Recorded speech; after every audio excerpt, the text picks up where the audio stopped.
Invito tutti a sedersi. So, good afternoon, everyone. May I ask all participants to take their seats so that we may begin this first plenary session of the ADOPT International Conference Work and Non-Work today. So we can start in a couple of minutes. Thank you.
So, good afternoon, everybody. Thank you very much for being here with us today. And to officially open our program, it is my pleasure to invite on stage Professor Luz Rodriguez Fernandez in her capacity of the new coordinator of the Cielo Laboral Network, long-standing partner of this conference, and also ADOPT President Francesco Seghezzi. Please, Professor Luz Rodriguez.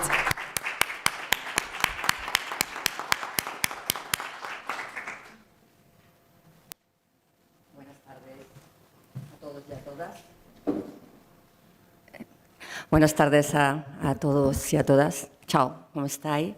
And now English, but I'm reading. Good afternoon, everyone. I'm delighted to welcome you to the 2025 ADOPT International Conference, Work and Non-Work today. I am pleased to welcome you on behalf of myself, of course, and the Cielo Laboral, of which, as you know, I am currently the coordinator. This means that I welcome you on behalf of more than 1,100 members of Cielo Laboral from 39 countries around the world, who are united, we are united by the Latin language and the study of labor law and industrial relations. First, I would like to take this opportunity to express my gratitude and admiration to Professor Lourdes Mella, as you know, the former coordinator of Cielo Laboral. Thanks to the generous effort of Professor Mella and her team, Cielo Laboral has grown and become a recognized and prestigious international network. Professor Mella has made Cielo Laboral great, and she has done so with generosity, kindness, and intellectual honesty. That's why I would like to thank her for her work and her spirit. I would also like to thank ADAPT for allowing me to address you all. I am very happy about this. I would like the ADAPT 2025 International Conference to be a space rich in reflection and debate on the meaning of work and non-work. We all know that work today faces a triple crossroads with dynamics that are not always consistent with each other. The advance of automation and artificial intelligence, the fight against climate change, and addressing the aging population and the growing need for care. I think we are all aware that these three dynamics will substantially affect the meaning and purpose of work and labor law. That's why we must have a calm and inspiring debate these days on how to address them. I hope that this will be the goal and the outcome of the next few days, and I encourage you to collaborate and participate in so important and interesting task. Thanks. Happy birthday to ADAPT for this 2020 anniversary, and thank you very much for your attention. Thank you.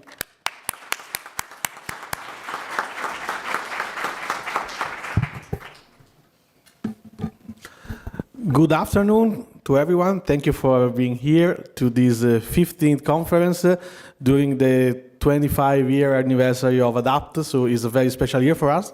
This one is not something that happens every day to reach these results, and I want to thank all the people that during these years helped us in doing this. We cannot do anything alone. So thanks to our PhD students, to our apprenticeship, to our staff, and to all the people that during these years supported us coming to this conference, bringing new ideas, new contents, and stimulations for us. Today is the beginning of 3 days in which I encourage you to talk each other, to share ideas, with our students, our PhD students, or our researchers, but together, because I think that one of the most important things about this kind of conference is to have time to share ideas, not only from the floor, but particularly from the floor, but also in the informal moments. I also want to bring you the greetings of Professor Tiraboschi that is busy in Rome today, but is coming tonight, and he apologizes for this. And I want to also thank him for all what happened during these years. And I want to thank Margherita for all the organization. And I give the floor to Margherita to introduce and moderate this first plenary session. So thank you for coming and enjoy the conference. Thank you.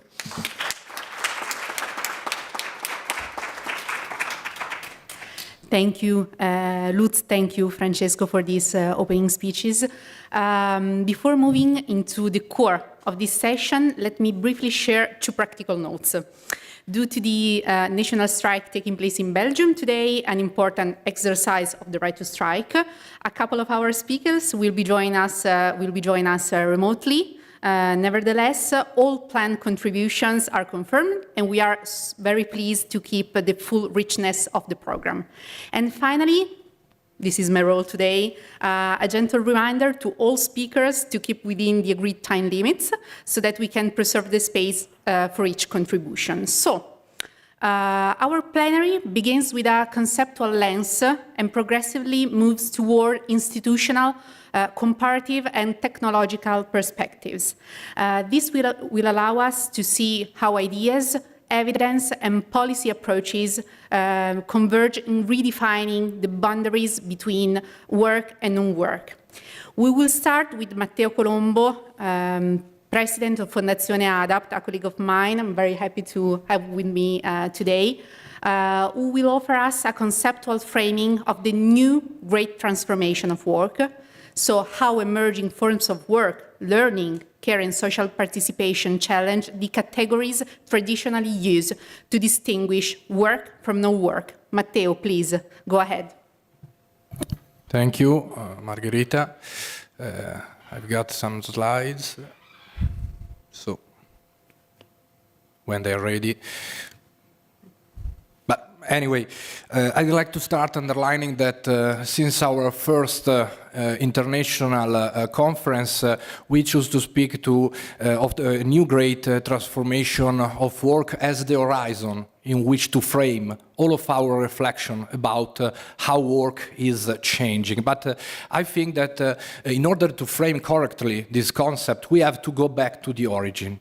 We have to go back in time to the first great transformation of work. And of course, the reference is to the masterpiece of Karl Polanyi, and in his masterpiece, Polanyi argued that this great transformation is not just an economic change, is a shift of the idea that society has of the human being, of society itself, and also, of course, of work and its meaning. About the human being is imagined as firstly moved by individual utility.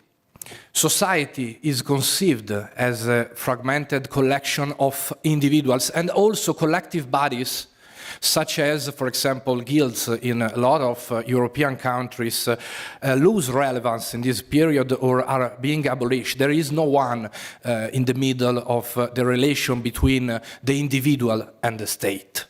And of course, work. Work changes, and work is conceived mainly as a productive work, separated and distinct from everything that is not that kind of work. For example, care work, domestic work, service work, all those activities that do not create goods that are exchanged on a market.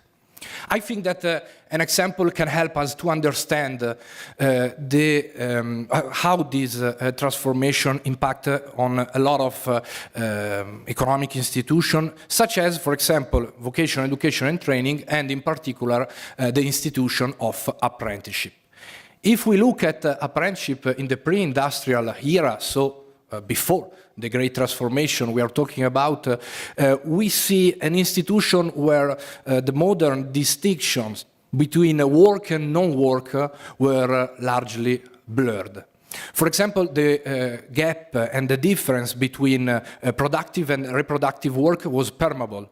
In the experience of the apprentice, of course, went to work with a master, but also the apprentice went to live with the master, so share the household with the master, and on the workplace there was a space not just for productive work, but for a lot of different relations.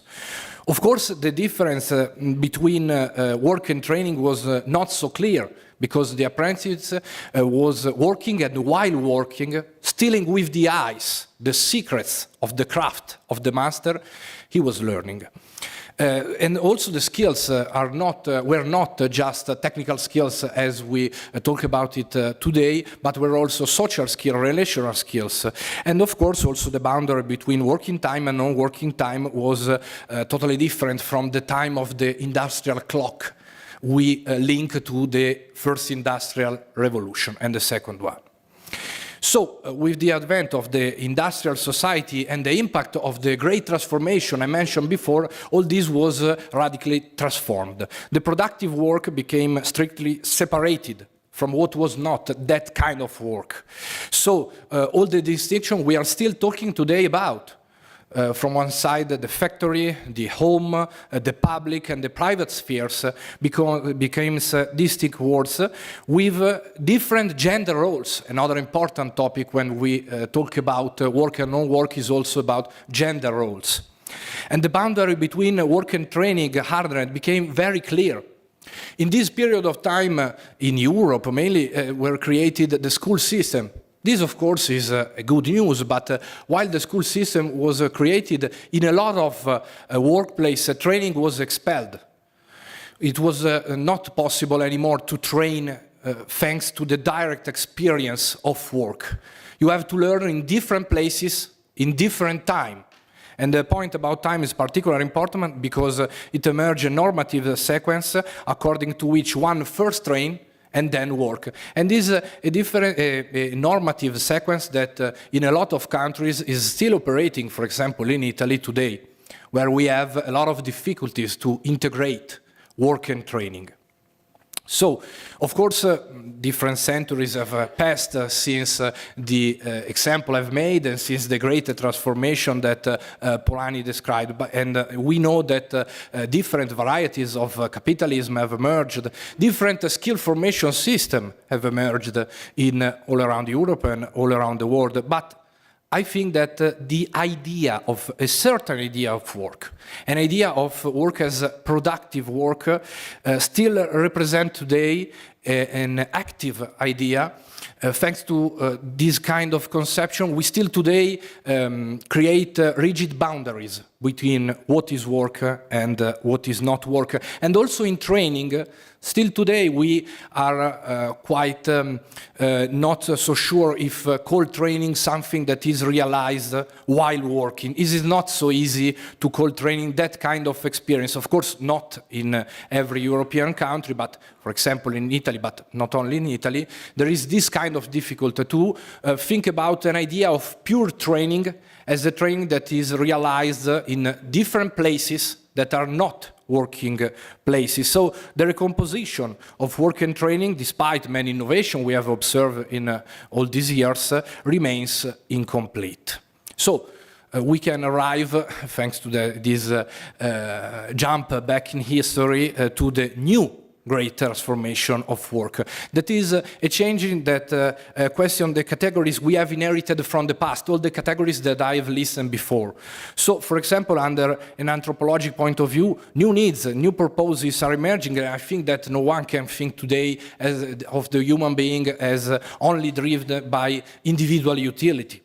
And of course, are changing also the relation that the human being creates with all the things all around him. For example, the environment. We know that the relation between human being and environment is changing, also thanks to the green transition. Our society are changing.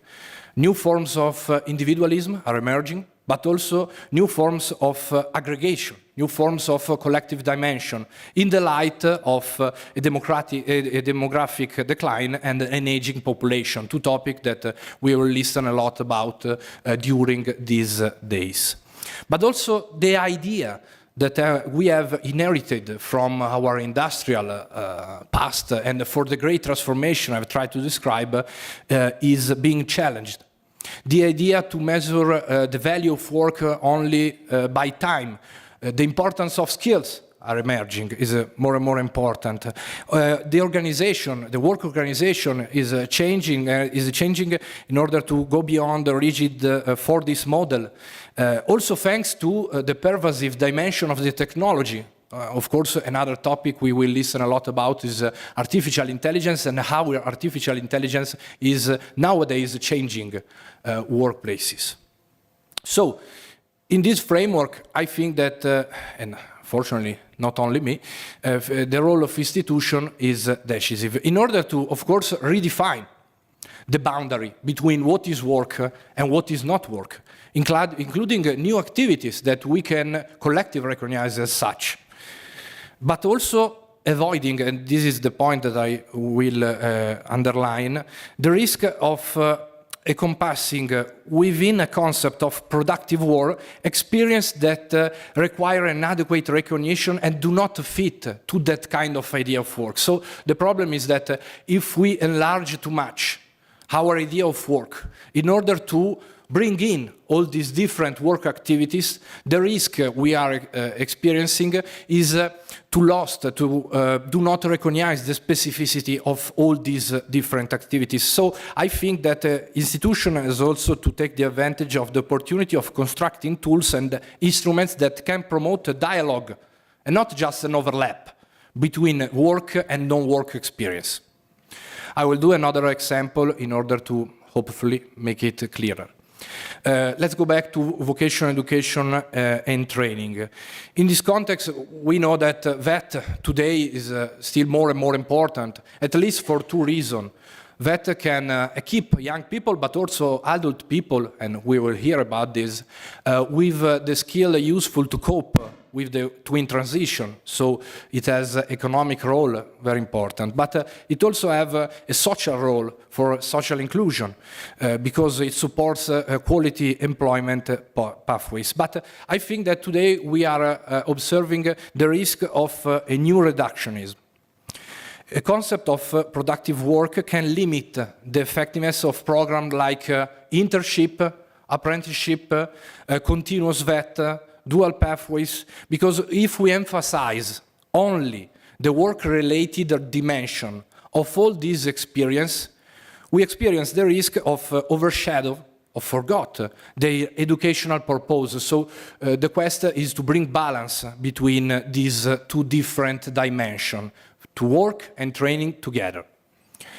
And I think that a collective system for recognizing skills built with the contribution of social partners, so that's why collective instrument, can bring light to what is learned through work experience and other experience that everyone do outside the idea of in the dimension of productive work, in order to make it this skill visible, transparent, without erasing the distinction between what is training and what is work. So recognizing the skill acquired also, of course, in non-formal and informal context can bring value to this experience and promote also an exchange between these two realms. Realms that, as we have learned, are quite separated in the great transformation of work, but is in the new great transformation of work must communicate. How? This is one of the possible instruments. And also recognizing the skill acquired in no-work context can also lead of the emergence of new occupations that are created, collectively recognized, but are experienced mainly in the non-work realm, and thanks to these tools of recognition can have the right recognition also on the labor market. So, in conclusion, this example that was mainly related to a particular topic, the topic of vocational education and training, points towards, I think, to a possible direction. The development of systems that are capable of governing the transition between work and non-work, promote dialogue between these two realms, valorizing the difference but also their connection.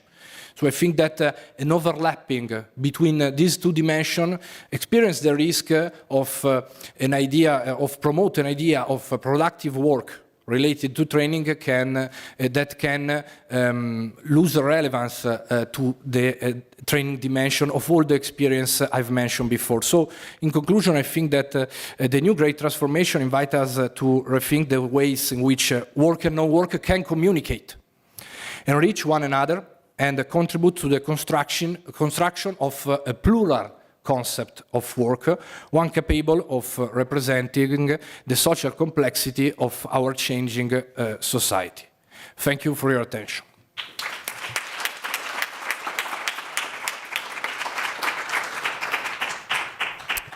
Thank you, Matteo, for this introductory speech. It was not an easy exercise trying to bring concrete examples while also defining which are the main concepts and ideas behind this year's conference. And building on this conceptual introduction, we now turn to a concrete and globally significant case of blurred boundaries, domestic work.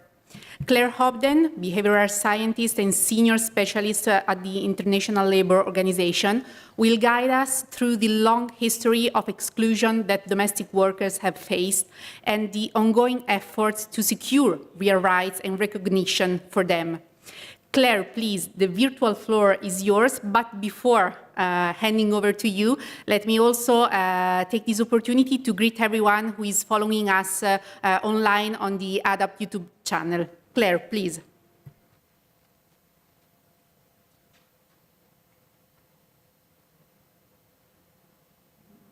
The opportunity to share this work on recognizing domestic work as real work. I hope that you can hear me okay and that my presentation is clear. We can hear you just a second. Maybe can I ask the technicians to just set the volume, please?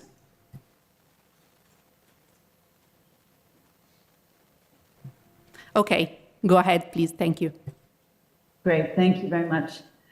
So throughout history, the boundary between what society recognizes at work and what it dismisses as invisible, informal, or naturally expected has been drawn along deeply political, social, and legal lines.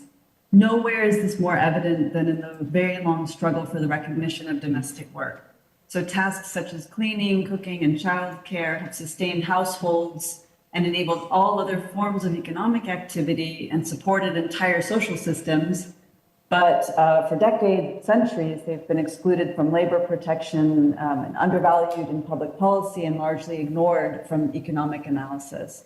So this presentation examines how that has evolved over time, including the evolving recognition of domestic work as legitimate work, stemming from the transition from unpaid to paid women's work in the home, how this form of work has been recognized and defined in international law, and how it's been measured by statistics, the expansion that's often been hard-won of rights and protections of domestic workers, the challenges to translating those rights in practice and to building strong organizations of domestic workers, and the growing influence of the global care agenda on the recognition, successes, and challenges that remain on the road to decent work for domestic workers. And by tracing these shifts, we can gain an insight not only into the challenges to ensuring decent work for domestic workers, but also into the deeper questions of whose work counts, who gets protected, and how societies decide what is valuable. Okay, I think my slides are not moving, just 1 minute. We can see your slides now. Yeah, but I don't think that is shifting from to the next one, is it? Just 1 second. Otherwise, we can move forward the slides for you. You just need to tell us next slide or go ahead.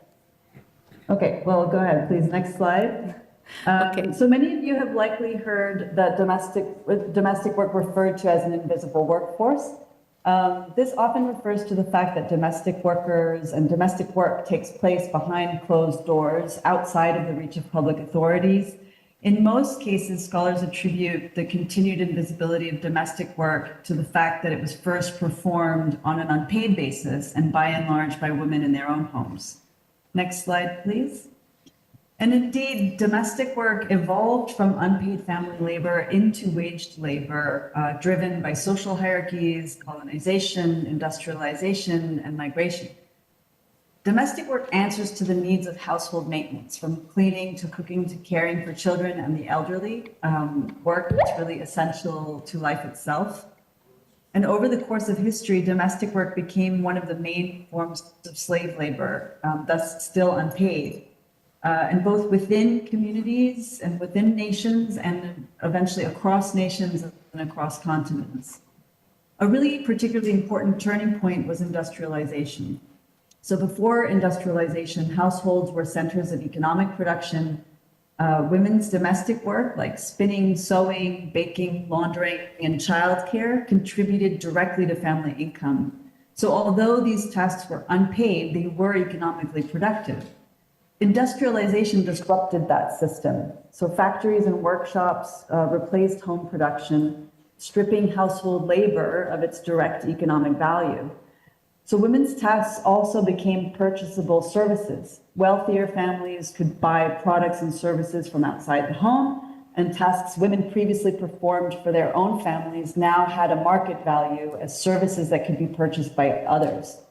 Laundry became laundromats, sewing became garment factories, and cleaning, cooking, and childcare became help in wealthier households. And it was during this process that turned formerly unpaid activities into wage-generating work, often done in other people's homes and not one's own. The demand for domestic work then increased with the rise of the middle class, and when middle-class women entered paid employment. So middle-class households had disposable income, Women were expected to maintain a certain lifestyle, which was impossible without help, particularly when they themselves had to work on the paid labor market. So they outsourced housework and childcare, hiring mostly women from poorer households or eventually immigrant women. And indeed, this eventually led to what we now call global care chains, in which the care for households in wealthier countries is largely dependent and provided for by migrant women. Next slide, please. So as labor laws began to take shape, domestic workers were frequently left out of their scope of application, sometimes explicitly and sometimes implicitly. Many labor laws were drafted around the employer as enterprise model or commerce model, which sort of de facto left private homes outside of their scope. In countries that did debate the inclusion of domestic workers under labor laws, the decision to exclude domestic workers was largely based on the home not being seen as a workplace, that domestic work was part of a family relationship and not a commercial one. In many cases, both domestic workers and agricultural workers were excluded, which many scholars understand as being part of the legacy of slavery. Moreover, with industrialization and the rise of trade unions and collective bargaining, many protections were afforded not through statutory law, but through collective agreements. So instruments like statutory minimum wages were adopted really only for those workers who were seen as not being able to bargain collectively, like home-based workers who were mostly women. However, domestic workers, by and large, did not benefit from those protections either. Next slide, please. So it's perhaps not a surprise that many of these exclusions from labor laws persist to this day, but thankfully, in the meantime, there's also been substantial progress in the recognition of domestic work as real work. Next slide. So jumping ahead in history to 2011, when the ILO adopted Convention 189 and its accompanying Recommendation 201 on decent work for domestic workers. These were the first international instruments to recognize domestic work as real work, and they were adopted by an overwhelming majority of ILO constituents at the time. Next slide. The scope of the ILO Convention importantly provided a definition of domestic work, so a recognition of what constituted the sector. The definition was meant to be as broad as possible, recognizing the diversity of the role of domestic workers around the world. Importantly, it defines domestic work as work performed in or for a household or households. So it therefore defines domestic work according to the workplace and not according to task. It also does not define who the employer is. So it leaves it open to being a household or a service provider, and that service provider can be public or private. The convention is silent on that. The convention defines a domestic worker as any person engaged in domestic work within an employment relationship, and it covers all domestic workers as long as the work is performed on an occupational basis. So it includes working arrangements from live-in to live-out on an hourly, daily, weekly, or monthly basis, and whether you're a migrant or not. The objectives of the convention are also laid out quite clearly. So the convention really aimed to ensure that domestic workers enjoyed rights equivalent to those enjoyed by other workers, not just in the law, but in practice. And this requires ensuring that domestic workers are covered by labor and social security laws to the same extent as other workers, that they enjoy an adequate level of protection, and that these laws are actually implemented in practice. So in that sense, Convention 189 can be considered an instrument of formalization and also of gender equality. Next slide, please. Based on the definition of Convention 189, the ILO was able to produce global and regional estimates in 2021, which recognized domestic workers fully in numbers for the first time. And as they say, what is measurable is manageable. The statistical recognition is also a form of the recognition of domestic work, right? So we estimate that there are 75.6 million domestic workers over the age of 15 globally. And contrary to all other estimates prior and since then, these estimates include those domestic workers working through or for service providers. So not only those who are hired directly by households. So it really gives them increased visibility to all the different forms of domestic work that can take place. We also have separate estimates for the number of domestic workers, or the number of children who are working as domestic workers. So that's 7.1 million. And we also have some estimates on the share of domestic workers who are migrants. So these are older statistics that show that about 17% of domestic workers are migrants. But it's really worth noting that there's a particular difficulty in getting precise estimates of the number of migrant domestic workers. So it's still another barrier to fully recognizing domestic work, all domestic workers in the workforce. Next slide, please. So since the adoption of the convention in 2011, over 70 countries have taken some kind of legal action. So there are 40 countries to date that have ratified the convention, and there's some 30 that have already adopted laws or policies to protect domestic workers, and there's well over 20 now that are in the process of doing so. In practice, however, there are still really important decent work deficits. Next slide, please. So in 2021, we also published these estimates on the coverage of domestic workers by labor and social security laws. Most countries that we reviewed at the time, so 88%, recognize domestic workers as workers in some form through the labor law. So this is either through the general labor law or specific or subordinate labor laws, or through a combination of those two instruments. But there are really significant differences across regions, which you can see on the right side of the slide. So regions, the recognition of domestic workers varies across regions, and it also varies across policy areas. So domestic workers can be excluded by certain specific provisions, sometimes many. They can be covered by subordinate legislation that doesn't have the full power of the law. And the following slides will give more detail on this. So next slide, please. So there has indeed been an increase in protection of domestic workers, but this varies across policy areas. So we looked closely at working time, minimum wage, and maternity protection in our estimates. So at the global level, the greatest increase over the 10-year period between 2011 and 2021 was in the area of working time, particularly in terms of weekly rest. The slowest progress has been made in terms of minimum wage coverage, which also says something about the economic valuing and the economic recognition of domestic work. The largest coverage gaps, though, are in normal weekly hours and minimum wage coverage and in maternity leave and benefits. Next slide, please. Just a glimpse at the regional differences. This may or may not be surprising. The largest gaps are in Asia and the Pacific, where still 2/3 at least of domestic workers are excluded from working time, wages, and maternity protection provisions. And in the Arab states, they're by and large excluded from labor laws as well, with the exception of some progress made in working time regulations that have progressively been extended to domestic workers. Next slide, please. In the Americas and in Europe and Central Asia, though, almost all domestic workers are covered by labor laws. When domestic workers are covered by labor laws, they tend to be covered on an equal footing with other workers. So virtually all domestic workers have the same or better entitlements to maternity, 98% for weekly rest and minimum wage coverage. You see 86, 87% who enjoy paid annual leave and limits on normal weekly hours that are equal to or more favorable than those of other workers. And there's a very small percent that remain excluded. Next slide, please.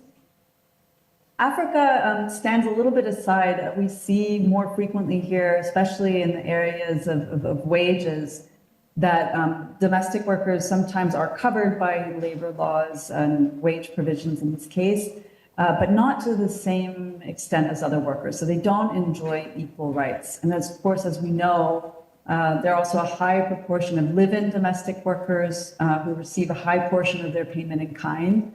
And they are more vulnerable as a result. And we also know that there are many child domestic workers who work in Africa that kind of influence the shape of these estimates. Next slide, please.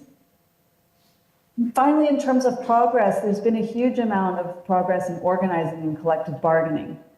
domestic workers really had to fight to earn their place in the labor movement.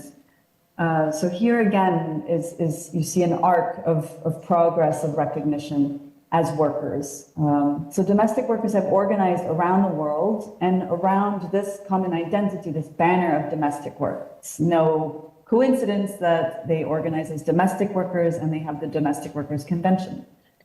The International Domestic Workers Federation was a big part of bringing the convention to its successful conclusion. It was established in 2013 and now represents 92 domestic workers organizations in 68 countries. There are also some organizations of employers of domestic workers, including in Italy, in France, and a few other countries. Most recently, there are organizations of employers that have formed in Zimbabwe and Pakistan. And where both domestic workers and employers organizations exist, of course, we've seen collective bargaining agreements that have been concluded. Next slide, please. So despite this legal progress, this legal recognition of domestic work as work, there are significant gaps that remain also in recognizing the rights of domestic workers in reality. Next slide. This is best seen in the statistics we have on informality. So globally, 81% of domestic workers are informally employed, which is twice the share of informal employment among other employees.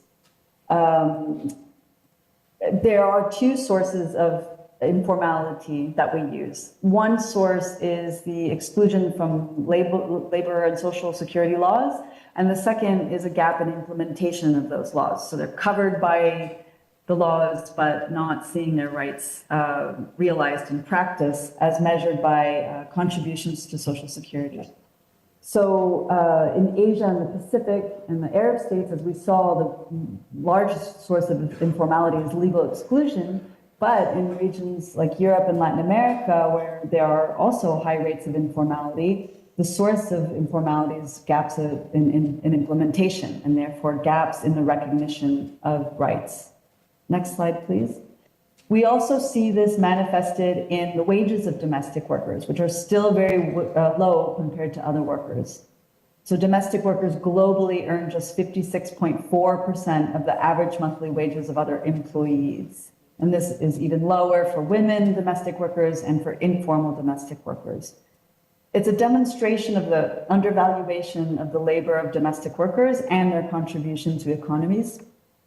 We also have statistics that find that minimum wage non-compliance is sometimes triple or quadruple the rate of non-compliance among other employees.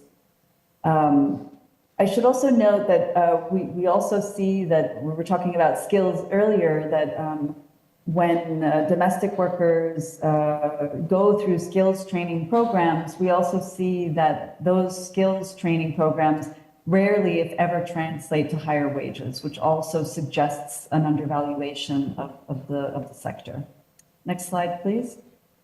Finally, in terms of working time, we see that domestic workers are more likely than other workers to be working outside of normal hours of work. So 26% of domestic workers globally work fewer than 35 hours a week, and 37% work longer than 48 hours a week. And I should say there's a big distinction across regions. So in Europe and Latin America, hours tend to be very short, while in Arab states and Asia Pacific, the hours of domestic workers tend to be very long.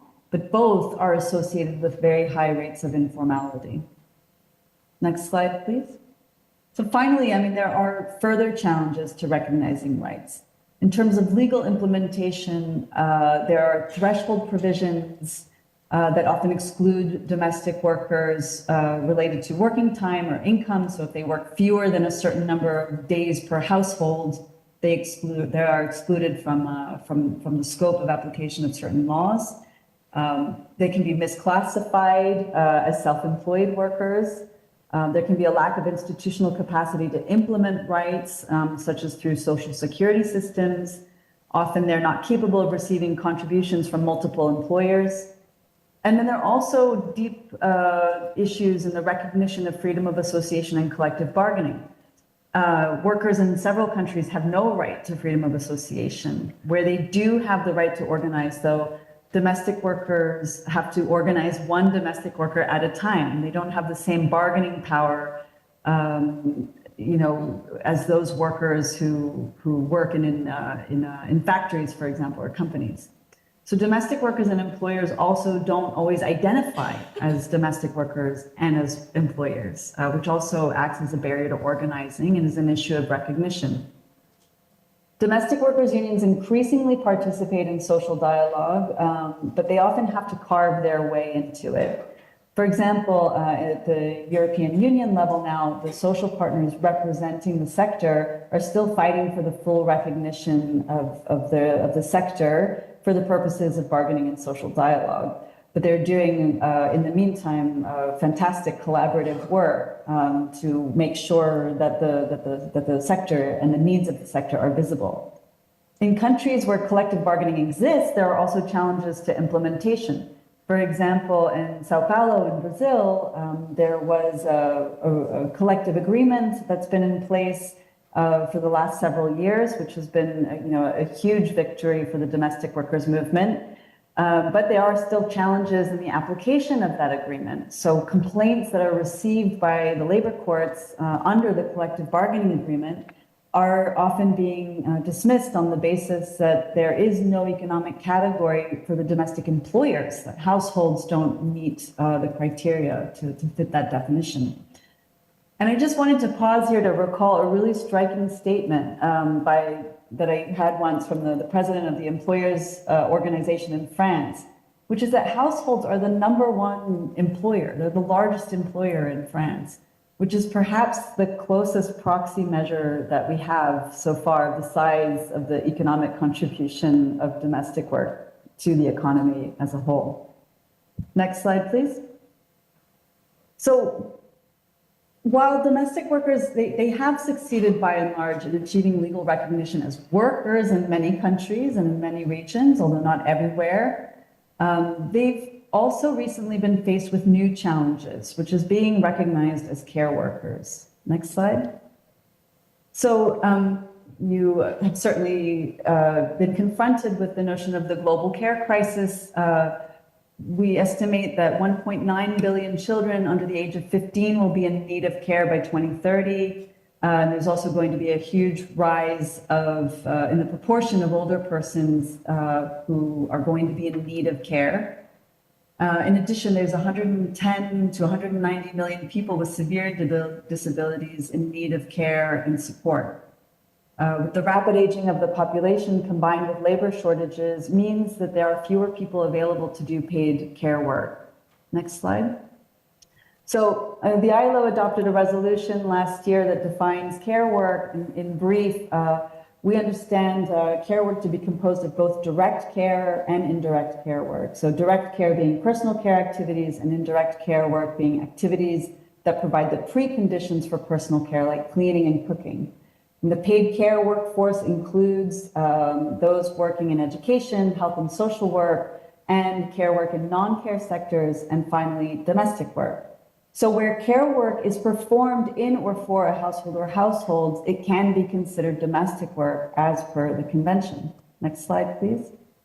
So the ILO estimates that there are about 25% of care workers who are domestic workers, but there is a big issue here because, in fact, when we look at the number of domestic workers within the care workforce, we're not able to adequately separate out those who are working through or for service providers for reasons that I won't get into. But it means that the actual number of domestic workers is likely, or the actual share of domestic workers among care workers is actually much higher than 25%. And it can be even higher in regions where the formal care sectors are very small. Next slide, please. So we see that there's going to be a boost in demand for domestic work, but without the corresponding rights and recognition. The rapid aging of the population combined with labor shortages means that there are fewer people available to do paid care work, as we saw. And in most places, people prefer to receive care at home rather than in an institution. And in the absence of adequate care policies, domestic workers, and particularly migrants, will increasingly be in demand. We see that when they are employed or financed by the public sector, it can lead to decent work and formal employment, but in most cases, there's a lack of affordable quality care services. So households turn to informally employing domestic workers. So countries are progressively adopting care policies, but are domestic workers being included? Next slide, please, and I'll be wrapping up. Domestic workers, unfortunately, so far are being excluded on two counts. First of all, as recipient or as people who have care needs and responsibilities of their own.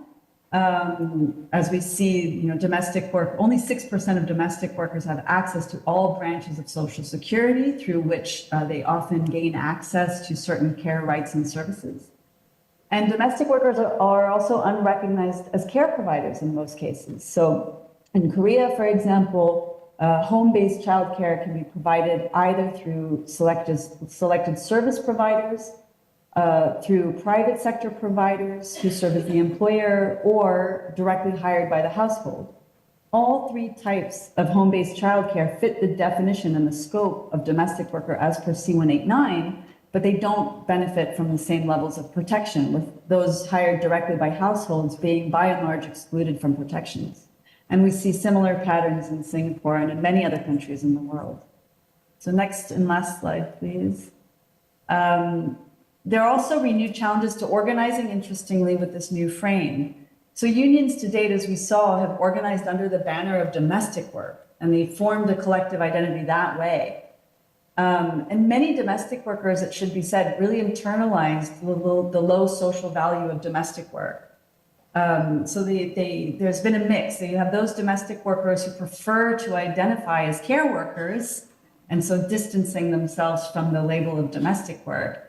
But there are others who, like we said, they've been organizing under the banner of domestic work and don't want to be defined as care workers because, well, Convention 189 refers to domestic work. That's who has rights under the ILO standards.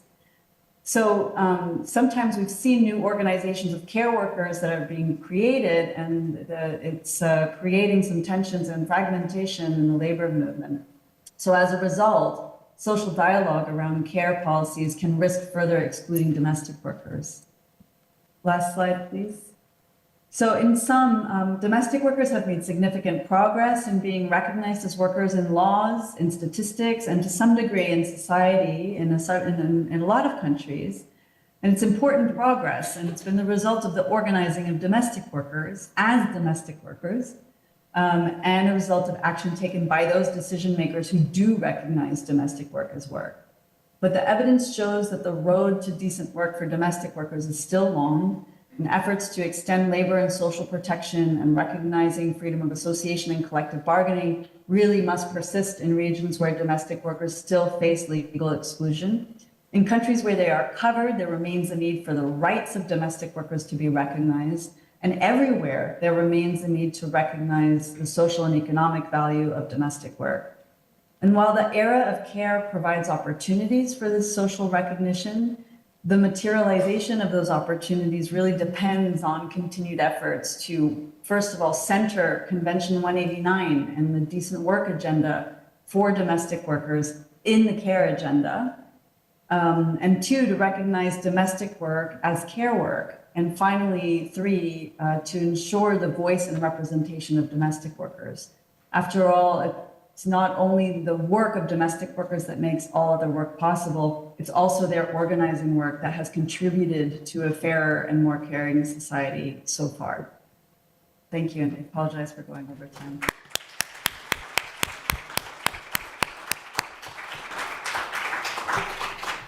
Claire, thank you as well for creating with your presentation a sort of bridge to the reflection shared during this morning pre-conference we have been talking during the also last weeks. I would like to pose you a question to deepen your presentation. Given the challenges you have highlighted, from historical exclusion to persistent informality and equal protection, could you tell us what the ILO recommends to help ensure that the rights of domestic workers are fully recognized? Recognition is a key word in this plenary session, and effectively implemented in practice. Thank you. So if you could go to the next slide, we do have some recommendations that are derived from, I would say, the last 15 years almost of research and documentation of country practices. So as I was saying, I mean, the first and most important thing is to ensure effective access to labor protection and social security on an equal footing with other workers. So that includes ratifying Convention 189, but also ensuring that there's a coherence of care policies, labor policies, and migration policies that ensure that that domestic workers, including migrants, enjoy equal protections, basically. We also have some guidance on promoting and investing in domestic work as tools to formalize domestic work. So, using small incentives within a care framework, a care policy, to ensure that households know that there is a formal, decent way of hiring in-home help and work.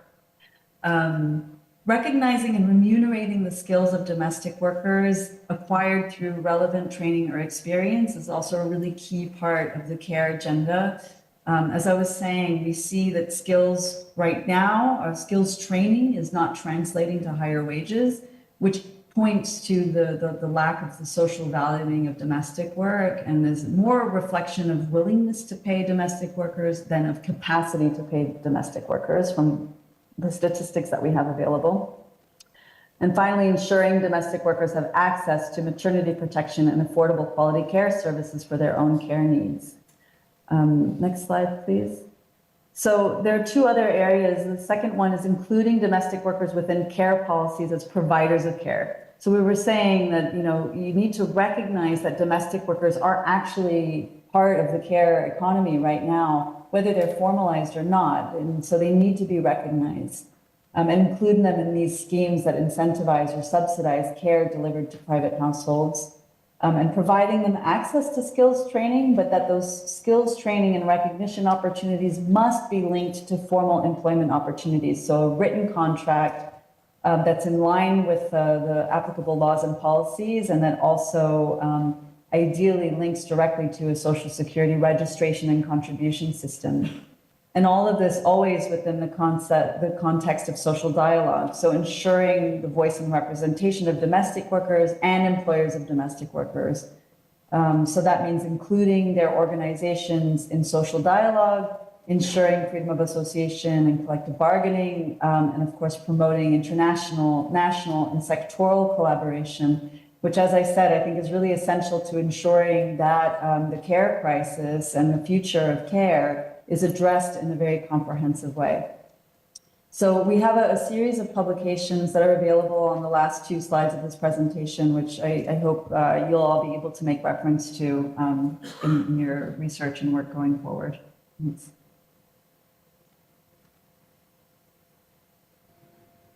Thank you, Claire. Maybe they can help me in showing the slide you were mentioning with the publication of the ILO concerning the topic you have been presenting. So I can say thank you. We are seeing the publication. Thank you very much for your presentation and also for the insightful response. And we hope you can stay with us for the remainder of the session. Thank you again.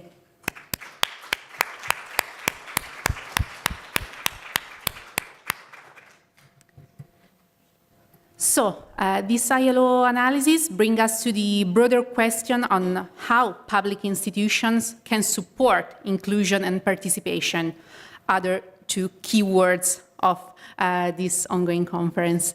We now welcome Ruth Passerman, Director for Funds Programming and Implementation at the European Commission's DG Employment, who will illustrate how Europe aims to mobilize its labor force, strengthen activation, and reinforce resilience in the face of demographic, technological, and labor market pressures. Director Passerman, please, the floor is yours. Thank you. Good afternoon. And really apologies that I cannot be there. I'm one of the victims of the Belgian strike.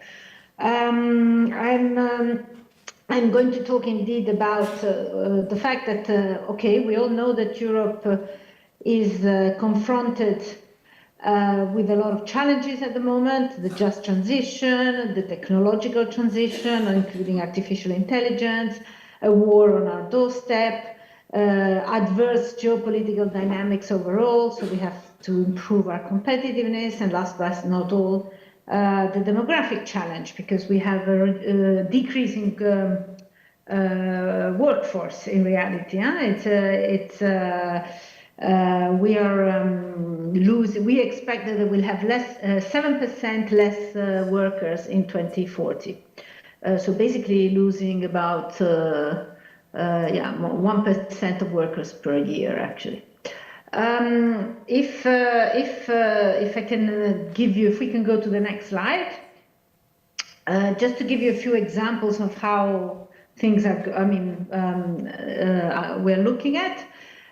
We have that 74% of SMEs say that they have skill shortages as a serious issue. 77% of companies indicate that that skills shortages are a barrier to long-term investment. There are also 42 occupations which are classified as with shortages. We have a target of reaching a percentage of adult learning of 60% every year, and we're now at 40, but not even 40%. And by the way, Italy is not even 30%.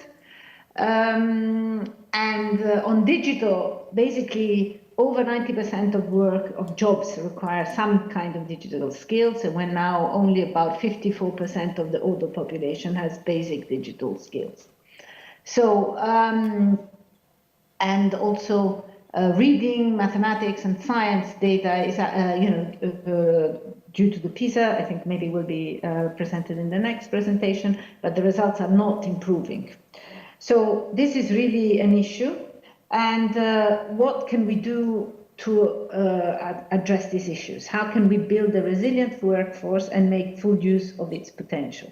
So I'm going to take this into 3 steps. First step, activation. Second step, skills development. And third step, working conditions. So to start on the first point, including activation. If we can have the next slide. We're looking at who is outside the labor market. In Europe, next slide, if we look at the overall labor market, we have now actually reached around 76% of employment rate of people aged 20 to 64, so 76%. This means that there is still more or less one in 4 Europeans of working age, which is not working. And this is about 51%, 51 million people, 51 million people. Of these 51 million people, you can see in this graph, the greatest proportion is women and older people. Of course, some people are older women, that's why this graph like this. But altogether, it is the groups that make up 80% of the people that are not working are women, older people, and migrants. And of these, if you put the next slide, 40% are disabled. So if you go to can we have the next slide? And then the next slide already, thanks. So in short, no, one back. Can we have one back, please? Thank you. So, as I said, 51 million people out of the labor market. Of these, 10 million are willing to work, 10 million are retired, 8 million say they have serious health issues, 20 million have never worked, and 17 million have at best a secondary education. So the challenge is how to make sure that what can we do to make all of these people work? Next slide. Here we're looking at the barrier. What are the barriers to work? So next slide. For women in particular, it is care. To link with what Claire was saying before. It very clearly has to do with family reasons or care obligations in the households. If we look at older people, age 55 to 64, next slide.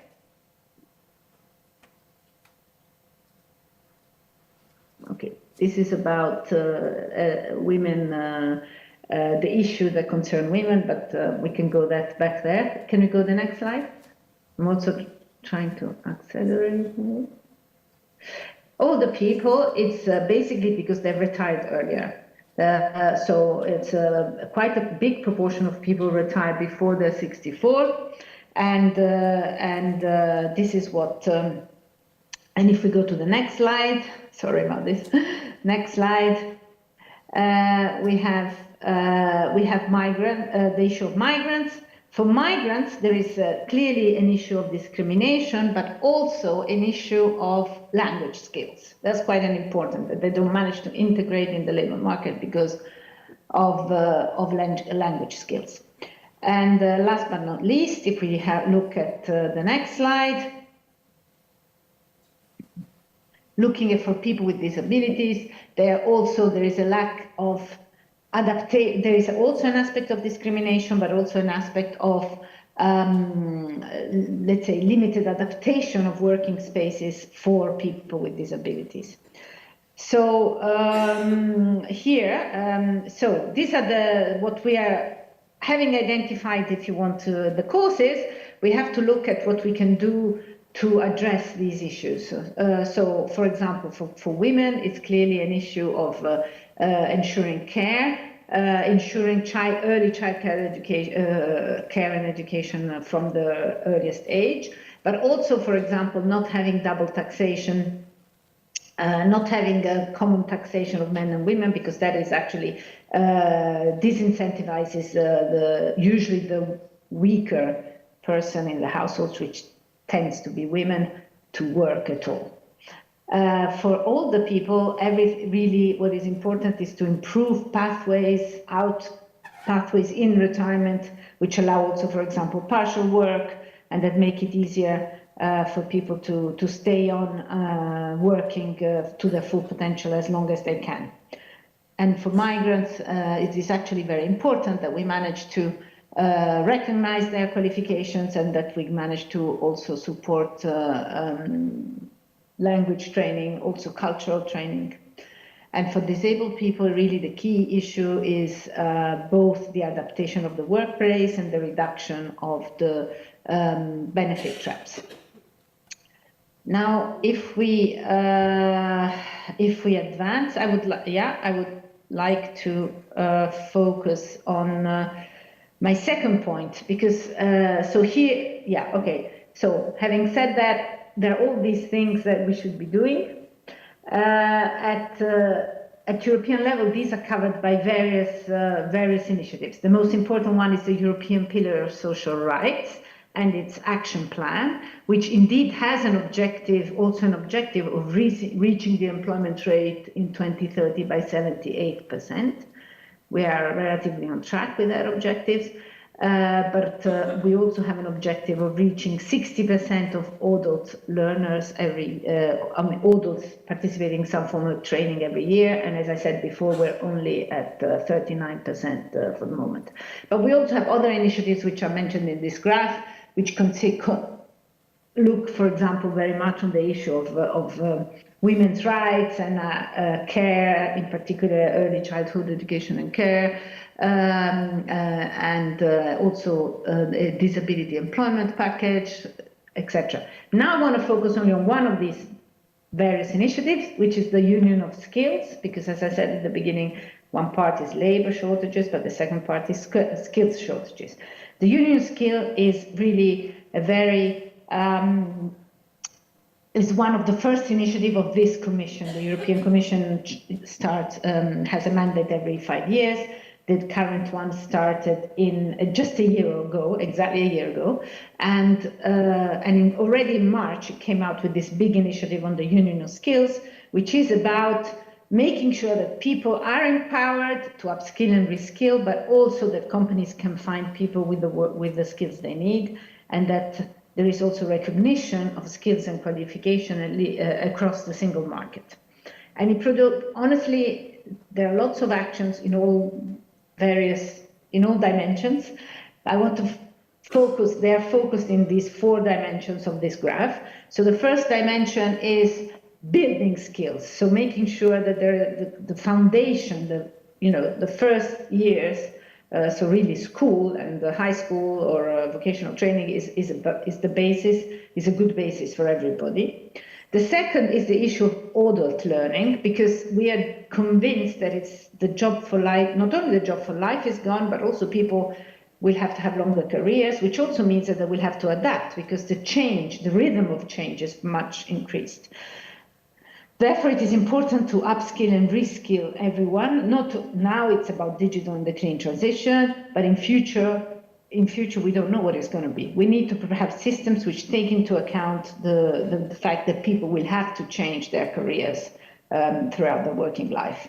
And in this sense, now we're also specifically developing a new skills guarantee for workers on transition, which should help basically workers move from sectors in decline to sectors to growth sectors. And also we are pushing very much the use of micro-credentials, so the recognition of certain training models, if you want, which are not like, I've done the training for 2 years or something, but, that each training model, micro-credential, can be also recognized everywhere. And this brings us to the third point, which is the circulate skills. There is really an issue of the recognition of skills already within Europe. So let's not even mention the recognition of skills which have been taken outside of Europe. So we really need to improve the portability of skills and qualifications, and the recognition also of skills obtained, perhaps even without a qualification. And the last but not least is the point that, as I said, we have a decreasing workforce.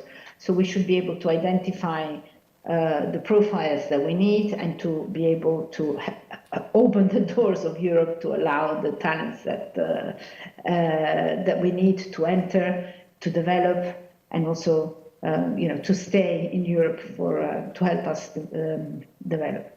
Now, this is why and lastly, linked also to this attraction of talent from abroad is a more general point about mobility within Europe.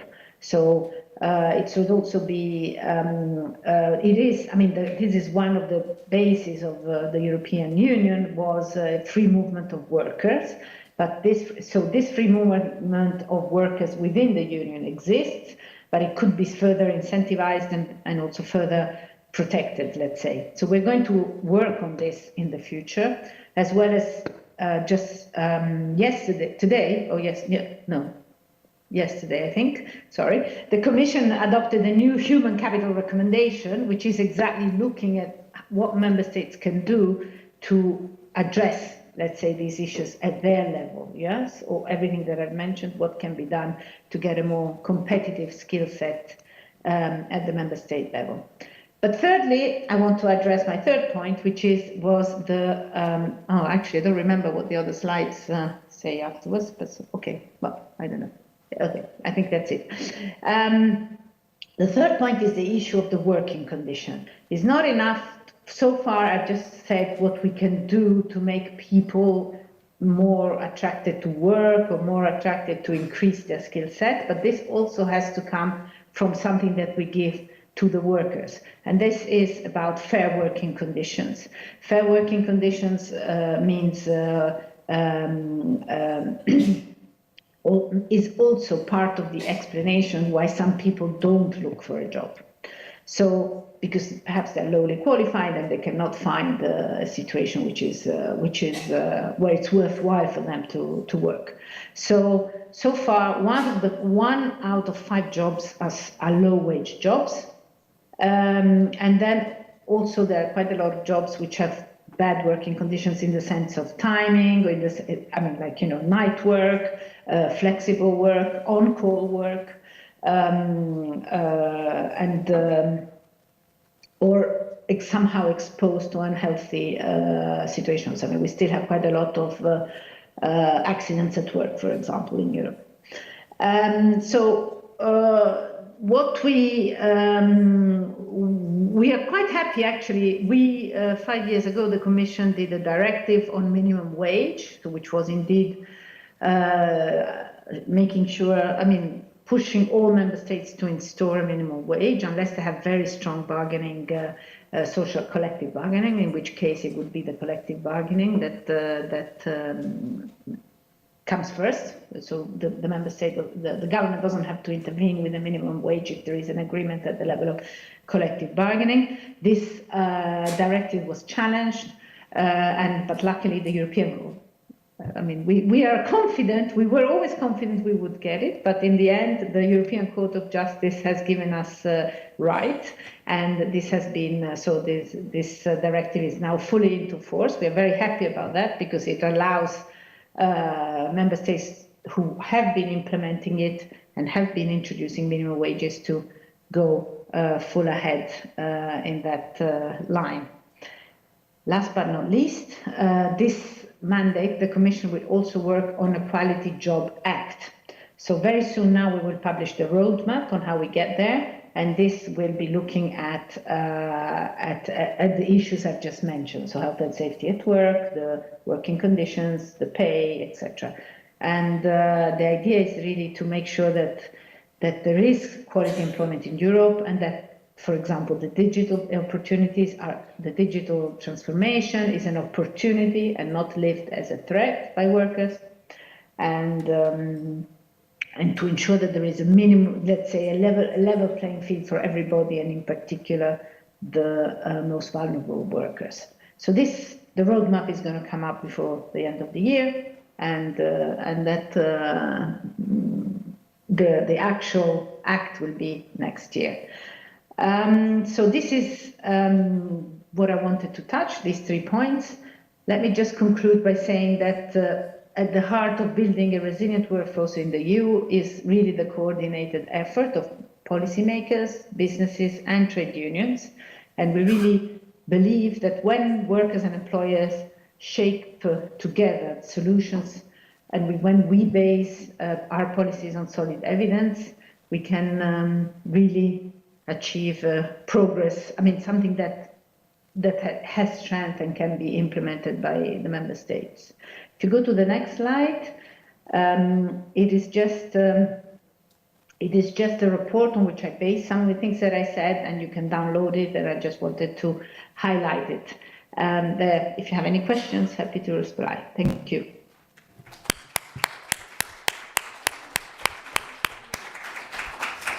Thank you very much for this insightful presentation. I would like to ask you, considering all the EU efforts to expand activation, skills recognition, and quality employment that you have been mentioning, what role do you see for mechanisms that acknowledge competencies acquired in non-work contexts, such as informal care, volunteering, or unpaid activities, in addressing labor shortages and widening participation in the years ahead?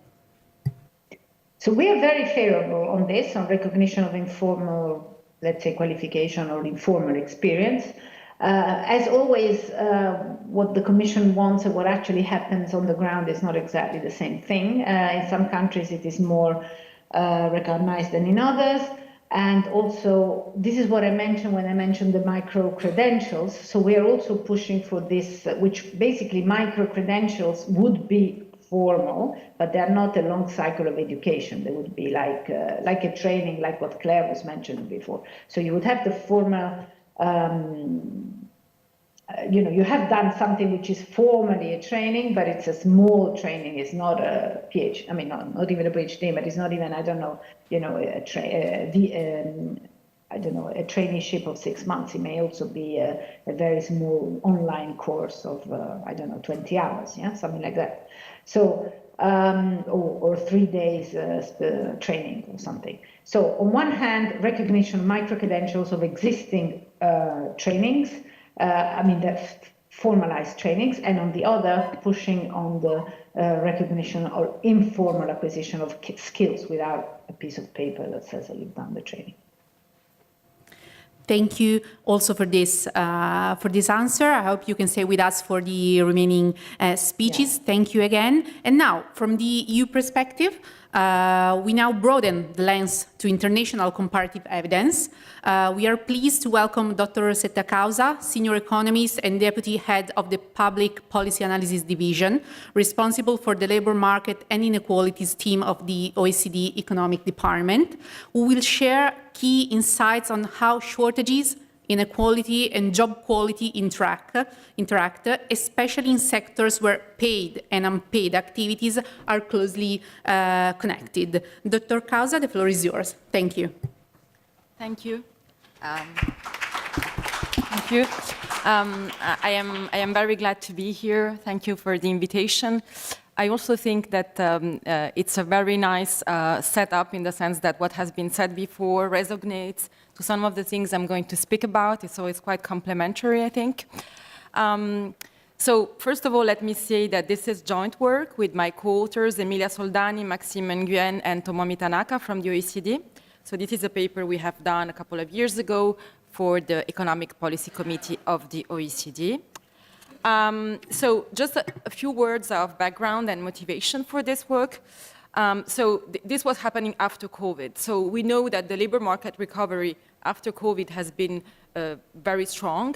And one of the reasons has been because countries, especially advanced economies in Europe, for example, have put a lot of money to protect workers, to protect households, so that the labor market has also, let's say, benefited from that in the recovery phase. And in fact, to an extent that just after COVID, there was a huge spike in labor shortages. And actually, the paper Causa et al. 2022 is one before I have done with my co-author Emilia Soldani on this spike in labor shortages that was really following the end of the shutdown, the increase in demand, the supply bottlenecks associated with the crisis of the global value chain, etc. But what I want to argue in this presentation is that even though, of course, labor market tightness has gone tremendously down since that specific peak, which is quite unique in labor market history, let's say, it is still present and actually was present even before. And I will try to argue that there are structural reasons why labor shortages were and are remaining high and could remain high in the absence of appropriate policy action. This is what actually is in this slide. And in particular, I'm going to speak about labor shortages in not particularly skilled, let's say, jobs. I'm not going to speak about the issue of skill shortages associated with digital, associated with technological change, with artificial intelligence, which of course is a super important topic, which is also addressed by some colleagues at the OECD. But I'm going to focus on those sectors that we have been discussing so far, especially like the care sector in particular, but also the sectors that are contact intensive, restaurants, hotels, accommodation, etc., that most of which are not teleworkable, for example, and where labor shortages are particularly high. And presumably, it's not really a matter about, having a PhD or not. There are other issues there. That's basically the summary. I'm going to speak about, I'm going to try to summarize the paper. And with the argument that really there is a problem of job quality in these jobs that are still unfilled and that were already a little bit underpaid previous to COVID. Of course, during COVID, they were just shut down, but we discovered how useful they were. And so I'm going to speak about this from the workers' perspective and from the distributional perspective, in the sense that we're going to try to open the box and to look more at some micro characteristics of workers, for example, the socio-demographic composition, but also the characteristics of the jobs these workers do or are willing or unwilling to do, or don't want to stay in. So, stylized facts, I'm going to some charts, not a lot, some charts, some macro charts. Then we're going to go into the deep subject of labor shortages and labor market inequalities associated with job quality, social demographic composition, pay and non-pay. And then I'm going to obviously draw some policy implications to mitigate both labor shortages and labor market inequalities. So this is a kind of updated but well-known graph where basically you see on the left-hand side employment rates at the quarterly levels from 2014 Q1 until the latest available data in Q1 2025, so around 10 years before, after COVID.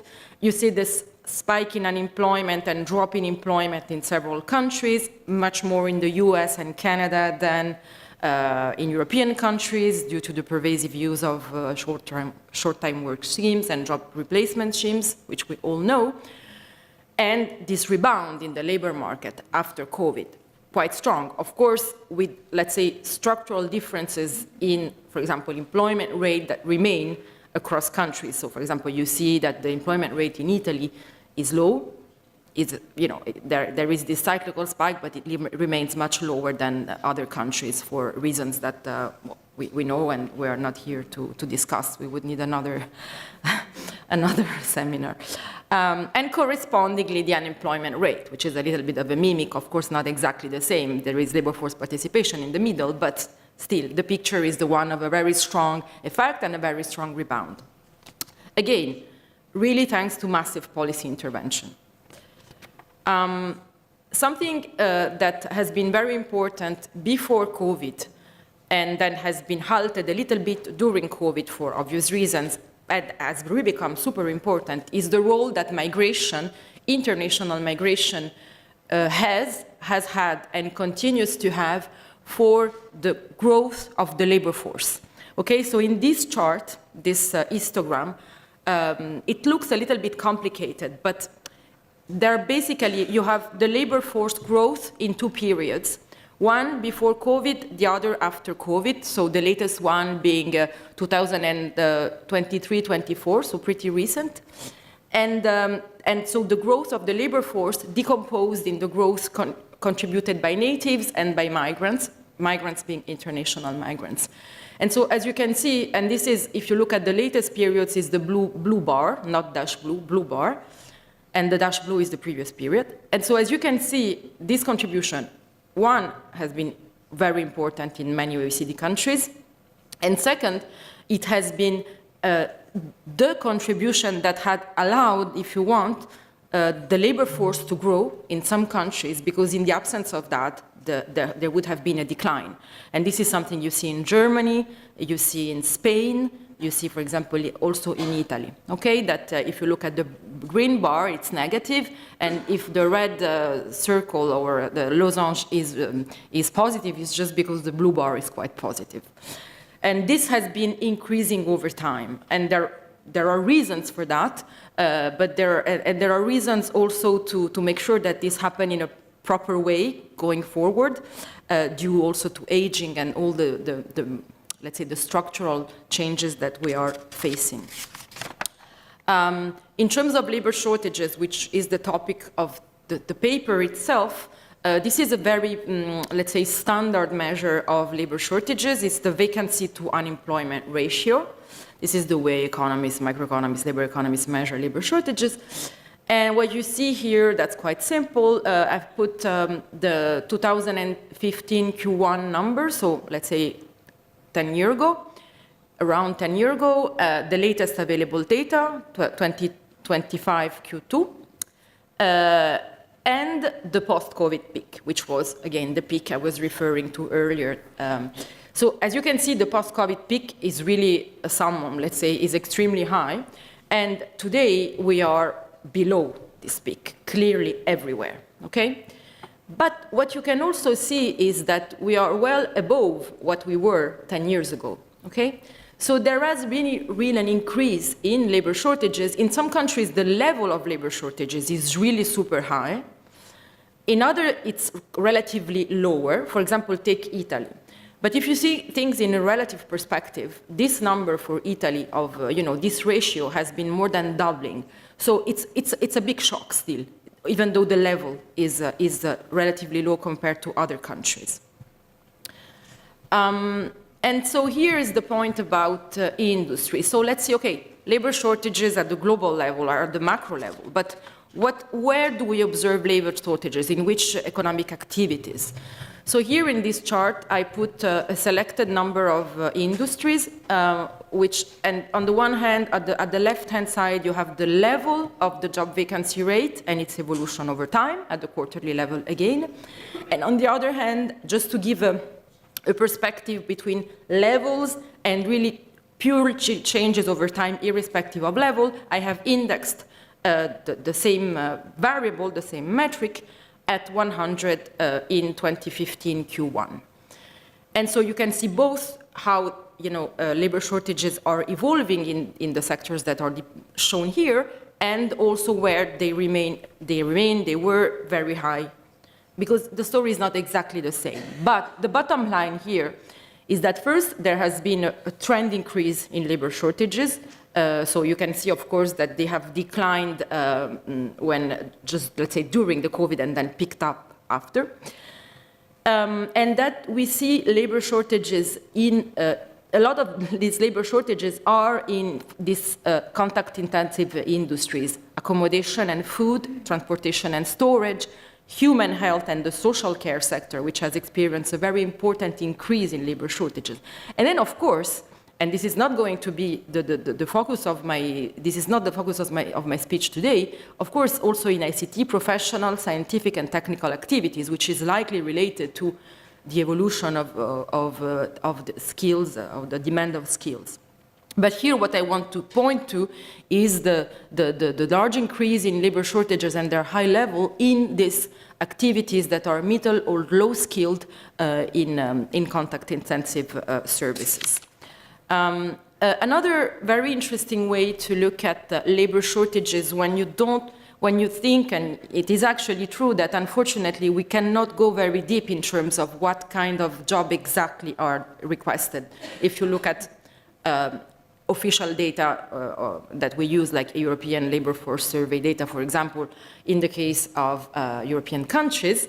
But another way that you can look at that or complement is to go to online platforms, and Indeed is one of those where you can actually access data on demand, vacancies at the very descriptive and granular level, which then you can sort of aggregate into categories that I think speak more to the reader, to all of us, and eventually compare across countries. Now, oftentimes these categories are not the same across countries, but you can more or less understand, it's more or less the same thing. So it's not so easy, and the coverage is not fantastic in terms of countries. But still, so this is a picture, Indeed is going to give you an index. Everything is indexed that starts in February 2020. And so here you can see the change of this index in job vacancies from 2020 February until the latest available period, which is September 25 here. And you can see, first of all, an increase in all categories, but then you really see, so this, here I'm putting the six occupations or jobs, types of descriptions that have where the increase was the most important. And you can really see here the importance of the care sector, the rising importance of the care sector, personal care and home health, nursing, therapy, community and social services. All these jobs have been in increasing demand. And also the medical ones, physicians and surgeons. As well, also, this is something that we have observed, perhaps is linked to COVID, the increase in cleaning and sanitation, but still is associated with some sort of domestic care work. Here I put France and Germany. They look quite the same. There are other countries in the paper quite similar, but again, the coverage is quite limited. Let's look at how these sectors where we have been seeing an increase in labor shortages look in terms of socio-demographic composition. Today, I mean, the labor market as it is today. So here I'm going to focus on two groups because those two groups are often very vulnerable, but also because those two groups are actually overrepresented in a number of sectors that have been facing this increase in labor shortages. And so this, and here I put the AU average. This is from the AULFS. And then I put Italy, because Italy is an interesting example, especially for this conference, but also because it's a very relevant example for the purpose of what I want to say. That is the overrepresentation of women and migrants in those sectors. So if you look at accommodation and food, there is a very strong overrepresentation of migrants, same for construction. Conversely, the women are really overrepresented in health. And this is true across all countries. For example, Japan is even, let's say, more pronounced than Italy. So there is really a very clear, let's say, one can call it segregation. Is not necessarily a segregation one can discuss, but still there is a really gender, let's say, composition of the workforce and composition of, of jobs, which is quite striking. Something that, then there is the role of agriculture. Agriculture cannot really be covered in a good way in this paper because the data are not so good, but for that exercise you can see, for example, in Italy. So in countries where there is a big agriculture sector, basically you have a very strong overrepresentation of migrants, and there are issues of job quality, I believe, there as well. You find the same actually, for example, in Spain. Something that is also interesting to see is that you look at health, you see that migrants are largely underrepresented in health, but that is absolutely not true in all countries. Like in countries like Sweden, the Netherlands, like in the Nordics, actually they have a lot of foreign doctors, which perhaps is useful for them to cope with labor shortages. Of course, although you don't want to create labor shortages in origin countries, so that's an issue to discuss. But nevertheless, just to say that this really is probably a reflection of different policies and institutions. So you may say, well, there is an increase in labor shortages. Are employers responding by increasing wages? Well, actually, not that much. So this is a picture, a cross-country picture of real wages evolution since Q2 2019 until the latest available period. And here I put the total, so all wages, and then the different sectors that I want to shed light on today. And I'd say that on average, not much is happening, but what is really striking is a very strong cross-country heterogeneity here. So you have some countries like in the Baltics, in some Eastern European and Central European countries, you see quite a good, let's say, progress of real wages in health, for example, and also in accommodation and food. In other countries, not at all, or even negative. And this is the case absolutely of Italy in the sectors that we are considering, but also, for example, in a country like Sweden. So clearly there is a lot of heterogeneity, and it's not necessarily linked to the level of labor shortages that are more or less pronounced. And one way to see that, even, one way to nicely see that, to contrast cross-country experiences here, is a little bit of a longer-term perspective. So I'm giving you, this is an indexed real wage evolution for these sectors. In two countries, but it starts in 2016, it starts earlier. And you can see the difference between Italy and Germany. In the last chart, we've seen Germany was not an exceptional increase in real wages since 2019, but on a longer term perspective, you can see that actually wages in Germany have increased in a number of important sectors facing labor shortages in real terms. For example, accommodation and food and construction, but also health. In Italy, no, they haven't. In none of these sectors, there is just one that remains in the end of the statu quo, which is construction. So clearly, there is a lot of heterogeneity, and this could be driven by policies or partly by policies. So you can say, well, okay, but it's true that, it's not only wages. Job quality is about wage and is about non-wage aspect of job quality. And so one of the aspects that we know is valued by worker is the temporary contract, whether a worker receives or not a temporary contract because of access to social protection, because of access to training, because of vulnerability to economic shocks, and so basically concerns about job insecurity. And we also know that, especially across European countries, there is an enormous range of variation in the incidence of temporary jobs in general in the economy. So we know that, for example, here in Estonia there are 5%, in the Slovak Republic more than 27%, in Italy they are also quite prevalent, as we know. So that's a fact. But it is also a fact that in these activities that are in higher demand, there tends to be an overrepresentation of temporary contracts. So this is the case of accommodation and food. This is an EU average. But in the EU average, I also put the dispersion. So there are countries like the triangle countries, they are really, top performance, whether you want to judge it at top or bottom performance. But and so that's what you can see for all the categories I put there, which I am mixing here occupations and sectors, just to be a little bit more precise. You look at childcare workers, for example, they are overrepresented in temporary contract, and of course in the accommodation, food, waiters, and bartenders. But as you can see, it's not the nature of the job itself so much, because in some countries, irrespective, it's just like zero, very low, because actually those countries have very low proportion of temporary contract. But when you do have a lot of temporary contract, then they are relatively well concentrated into that type of jobs. Okay.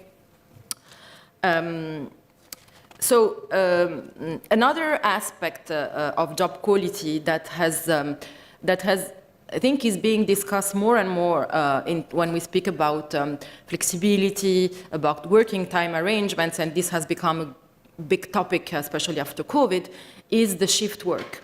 So the shift work is a big problem for many activities, and it is a big problem for the reconciliation between work and family life, and for the quality of jobs and the quality of life, simply.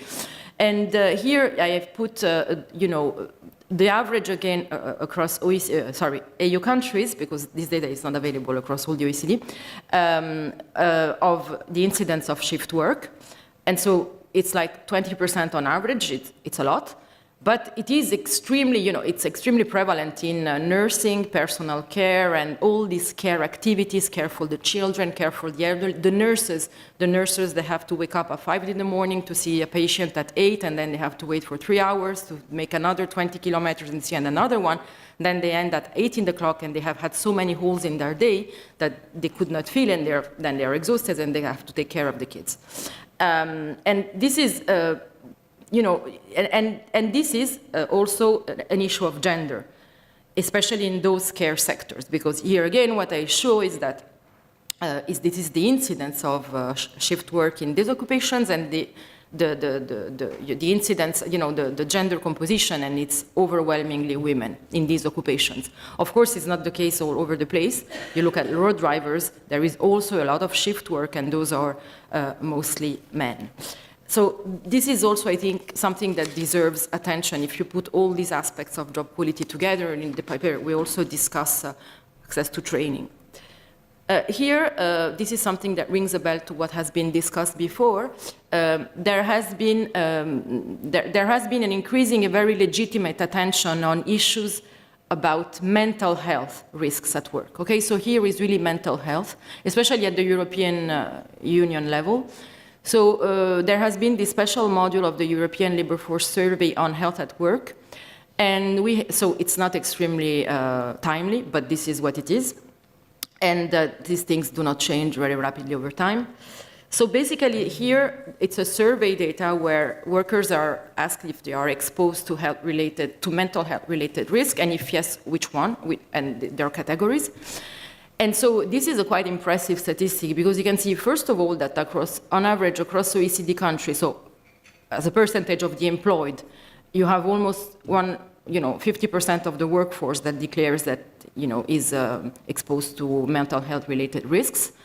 And among nursing and midwifery professionals, it's also almost 70%.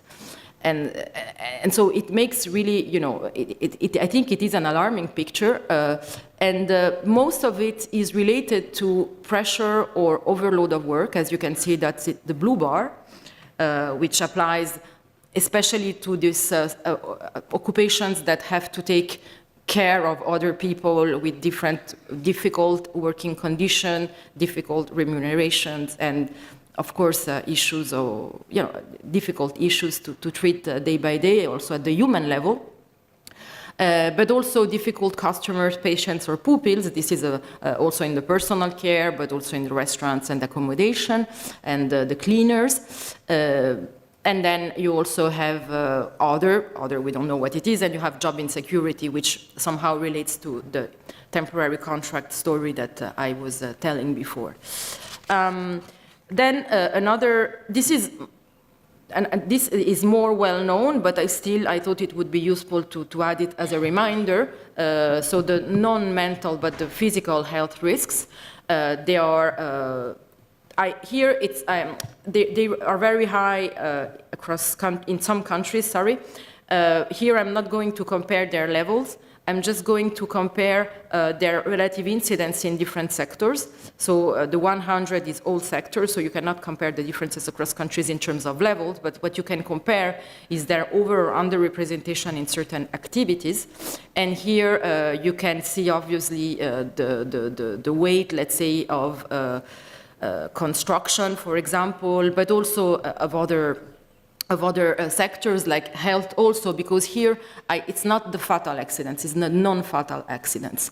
So there tends to be also in some of these industries that are in increasing demand another representation of physical health risks on top of the mental ones, which are a little bit newer, but I thought that the physical would be important to show as well. So what do we take as policy implications from there? So here I want to focus on very broad recommendations, which are based on literature, on previous work, on the findings of the paper, but of course then the country-specific recommendations really need to be tailored to specific challenges and situations. So first, speaking about opportunities. So there is really a case, you have labor shortages, you have, I didn't mention here, but you have issues about labor market mismatches, misallocation and inefficiencies at the local and national level. So there is a case for boosting both, let's say, efficiency and equality of opportunity. And here, by providing opportunities, okay? Opportunities are good for growth and they are good for inequality or equality. So here, let's focus on three groups that are often vulnerable, and I didn't speak so much about older workers, but of course it's very important. So the international migrants, as you have seen in the presentation, they play an increasing role in the growth of the labor force. Then we should really focus on better integration policies, recognition of foreign qualification, combating discrimination, access to jobs, access to social protection, and to decent housing.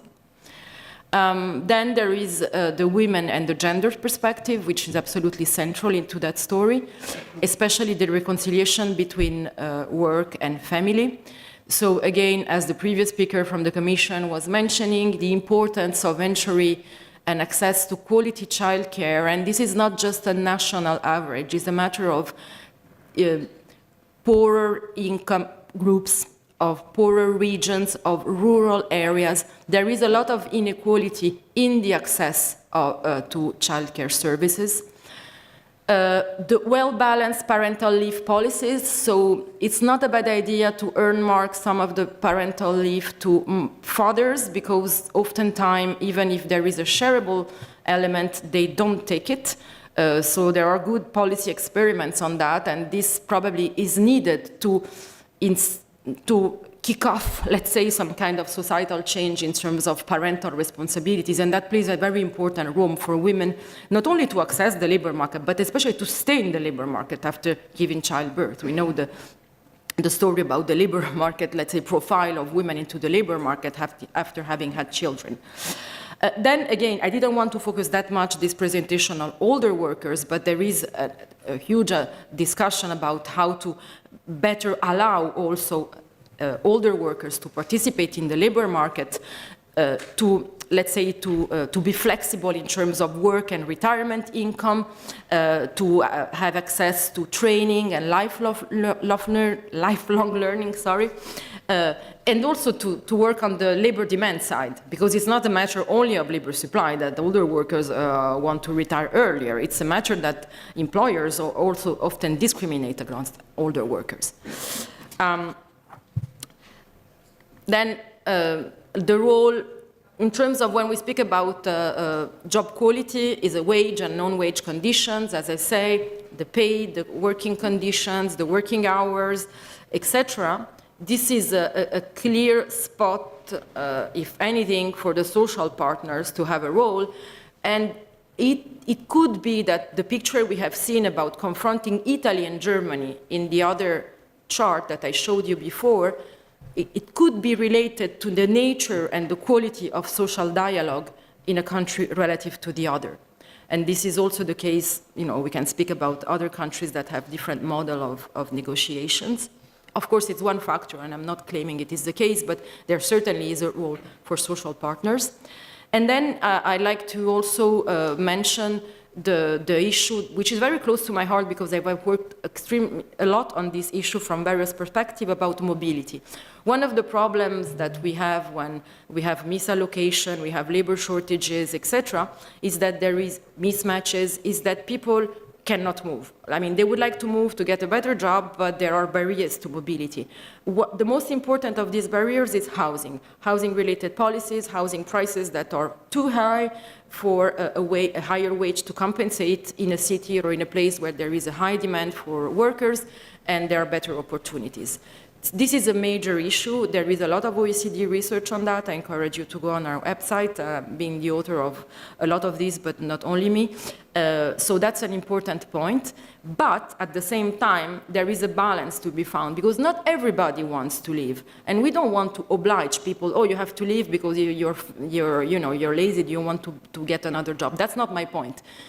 We have to help people who want to move, but we also have to help people that cannot move to stay where they are and to have a decent job. And this is the interplay between these incentives to mobility or removing the disincentive and what we call place-based policies, which we know, especially in Italy, are very difficult to implement and to be effective. But this is about infrastructure, is about transport, is about attracting firms, and really also about regional development, and also the connection between more remote areas and more central areas, which hopefully we would have thought, but apparently it doesn't really show up in the data, that the expansion of teleworking would have helped this. It doesn't really show up again in the data, but there is hope. And so I want to conclude with that reference to the mobility. Mobility is geographical, but often geographical mobility can spur social mobility and upward mobility. Voilà, this is all. I put reference to few papers in the back if you want to have a look, and I thank you for your attention.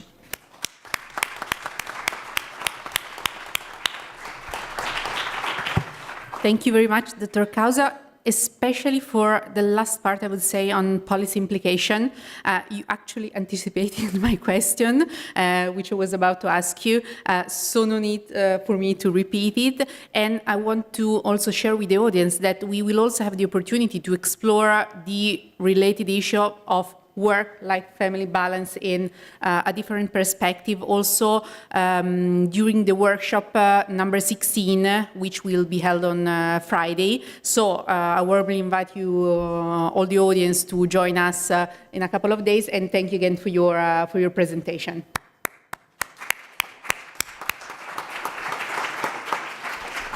And now we turn to the role of social partners and employment services in supporting transition. So also something that has been mentioned during previous speeches. Menno Bart, head of Policy Advocacy at the ADECO Group and board member of the World Employment Confederation, will discuss how labor market flexibility can be mobilized to support the green and digital transitions while ensuring fair opportunities and protection for workers.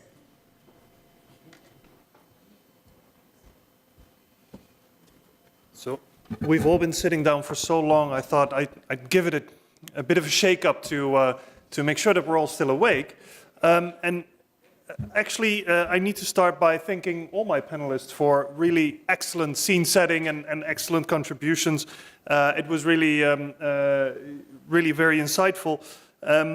By Matteo to hear about the great transformation, I think that really connects to the way that we at the World Employment Confederation also look at the world. We believe that indeed the norms that have worked for decades or maybe even centuries might no longer be fully applicable to the reality that we face today. And then again, the irony is of course that although we speak about the great transformation, at the same time I think I'm back here at the ADAPT conference after about 10 years. And so in the end, maybe, you know, some things change, other things stay very much the same, clearly. I also want to thank Ruud Paserman and Rosetta Causa for driving the topic of shortages and labor market activation. In my presentation, I will not focus on those aspects a lot, but I do think they are part of the key to figuring out that future of work. At the ADECO Group, we always say we want to make the future work for everyone, and activation and fixing that skills mismatch is an important part of that. I have a nuance to make it about something both of them have said. We will get to that later in my presentation. Now, first of all, to underline the same point that Matteo made, which is the dramatic and constant change, right? And I think this is something that we see in a lot of companies around the world. And by the way, just to illustrate and just to manage your expectations, I'm not an academic, so my experience and my contribution today will be largely fed from what companies tell us, right? We have clients around the world, so this is steeped in reality, steeped in our lived experiences, maybe slightly less academic rigorous, but nevertheless, I hope some nuggets of wisdom for you. And so indeed, very recent, but therefore not less relevant, is the introduction of AI in the world of work, of course, where we see that many companies are actually, on the one hand, foreseeing the massive changes that AI will bring, but at the same time, companies, even though they see the change coming, are afraid that they might not be able to keep up the pace of this upcoming change. Right? So 78%, so almost over 3/4 of companies might be afraid that they cannot train employees fast enough to keep up with changes. Linked to that, that also means that when you start looking for talent, the traditional ways of finding and retaining talent may no longer be fit for purpose. If you see skills changing all the time, if you see that you don't even know what skill you might need to hire 1 year from now or 2 years from now, maybe a traditional approach of hiring someone on a long-term basis is not the best approach to talent. And short-term contracts, as we've heard before, might not necessarily be the best solution either, as they are apparently considered precarious or not really fit for purpose. And just to underline the fact here, and this is a bit of a complex slide, so I'll explain in a minute, but what we've done at the ADECO Group is we've tried to come up with a way of mapping how well our countries' labor markets, or how well are countries ready for the green transition from a labor markets and skills perspective. And the point I want to make with this is not even to go into the details of that particular study. The point I want to make here is to say labor markets have an impact on the wider world. So what we are discussing here today as for followers of labor market policy has actually an implication on lots of other big transitions that the world faces. Because what our study showed is that there is a correlation between those countries who have the right framework from a skills and employment perspective when it comes to green skills, and those countries being able to actually implement successful CO2 reductions. What that means is, if we don't get the labor market equation right, maybe some of the other challenges in society will also not be solved. It's an important precondition. Labor markets are a precondition to solving some of the other challenges. If you're interested in more of this work, the title of the paper is on the slide, and we'll share the link with you afterwards, so feel free to have a look at that. And so, what this all comes down to is, of course, labor markets. I mean, we already spoke about talent shortages, whether that's from a skills perspective or from a qualitative or a quantitative perspective. Both compound each other, I would say. Social inequalities, I think we don't even need to discuss this further. We've already heard about domestic workers. I think the biggest social inequality is still between informal workers, including potentially those domestic workers, and the only 40% of the world who is in formal employment. That is a crazy statistic every time and again for us in the West to realize, right? We are all in a minority here compared to those working in informal work. And I think when we speak about precarity, that's where we should first and foremost focus. And then finally, regulatory gaps, although I actually think regulatory mismatch or regulatory difficulties might be a better term here, because it's not so much about a gap, because a gap implies, we need to put another rule in place to fill the gap, right? And that's not really what we need. We need rules that are easier to apply. We need rules that are easier to enforce in that very new, complex, dynamic labor market that we see today. So it's not necessarily about always adding rules, it's about making sure that the existing framework is easier to apply to reality. And that brings me to the pitch that World Employment Confederation is continuing to roll out across the world. And I know this might sound controversial, because what we say is we need more labor market flexibility. And here I want to immediately acknowledge some of the things that have been said before about job quality. Because there is still, unfortunately, the inherent link between flexibility and precarity, or between flexibility and a lack of access to social protection, or flexibility and maybe even misclassification, as we've seen in the discussions around platform work. I saw there is a side session in the next session. I'll be very eager to listen to the insights there. Our angle of looking at flexibility is actually, flexibility is not inherently good or bad. It's the framework around it that determines the job quality. You can have a very flexible job from either of the perspectives on this slide and still have a great job quality.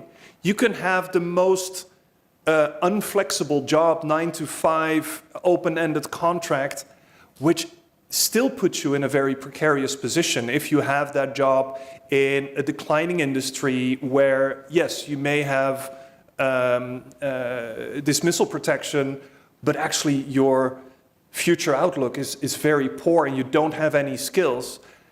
Who is the person with the better job quality? Who's the person with the better future outlook, right? So I would say, yes, let's have that conversation about job quality, but let's not inherently link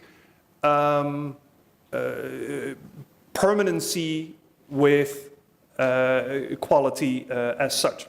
And to be clear, flexibility, by the way, is a term that has a lot of different variables in it, right? So it's the flexibility to move between functions, Are you able to move away from a job that might be out of date into a new role that's popping up because you have the right skills for that? Are your skills able to allow you to make that step? What is your contractual arrangement, right? Do you have a fixed-term contract, or do you have an open-ended contract but with an agency who places you on short-term assignments? Do you have an open-ended employment contract, but as I said, maybe your long-term outlook is actually not that stable? So what is your contractual arrangement, and does that allow for flexibility? And then, of course, there's the flexibility in where you work and when you choose to work, right? So there is, can you work remotely, but also can you take the flexibility to cover your care duties between 3 in the afternoon and 5 in the afternoon, and then compensate for that at another time of the day? That's also flexibility, right? So flexibility is not necessarily a detractor of job quality, to reiterate.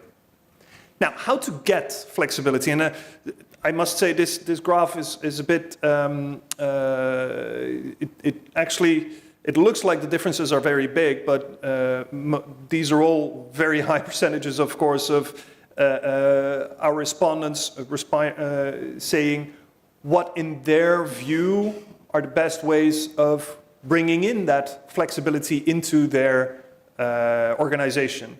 Sectoral talent pools is the highest scoring one. We, as providers of HR services and providers of agency work, we're of course happy to see that many of them also say, yes, we will increase our employment of agency workers, also because we actually believe that within that wide range of flexible employment types, agency work is the most well-regulated type of employment, right? We do provide unemployment benefits. We help workers build up their pension rights. We provide disability insurance, etc., etc., etc. So we believe agency work is, of course, the best thing since sliced bread on earth. But having said that, we are happy to see that some of our clients actually agree on that.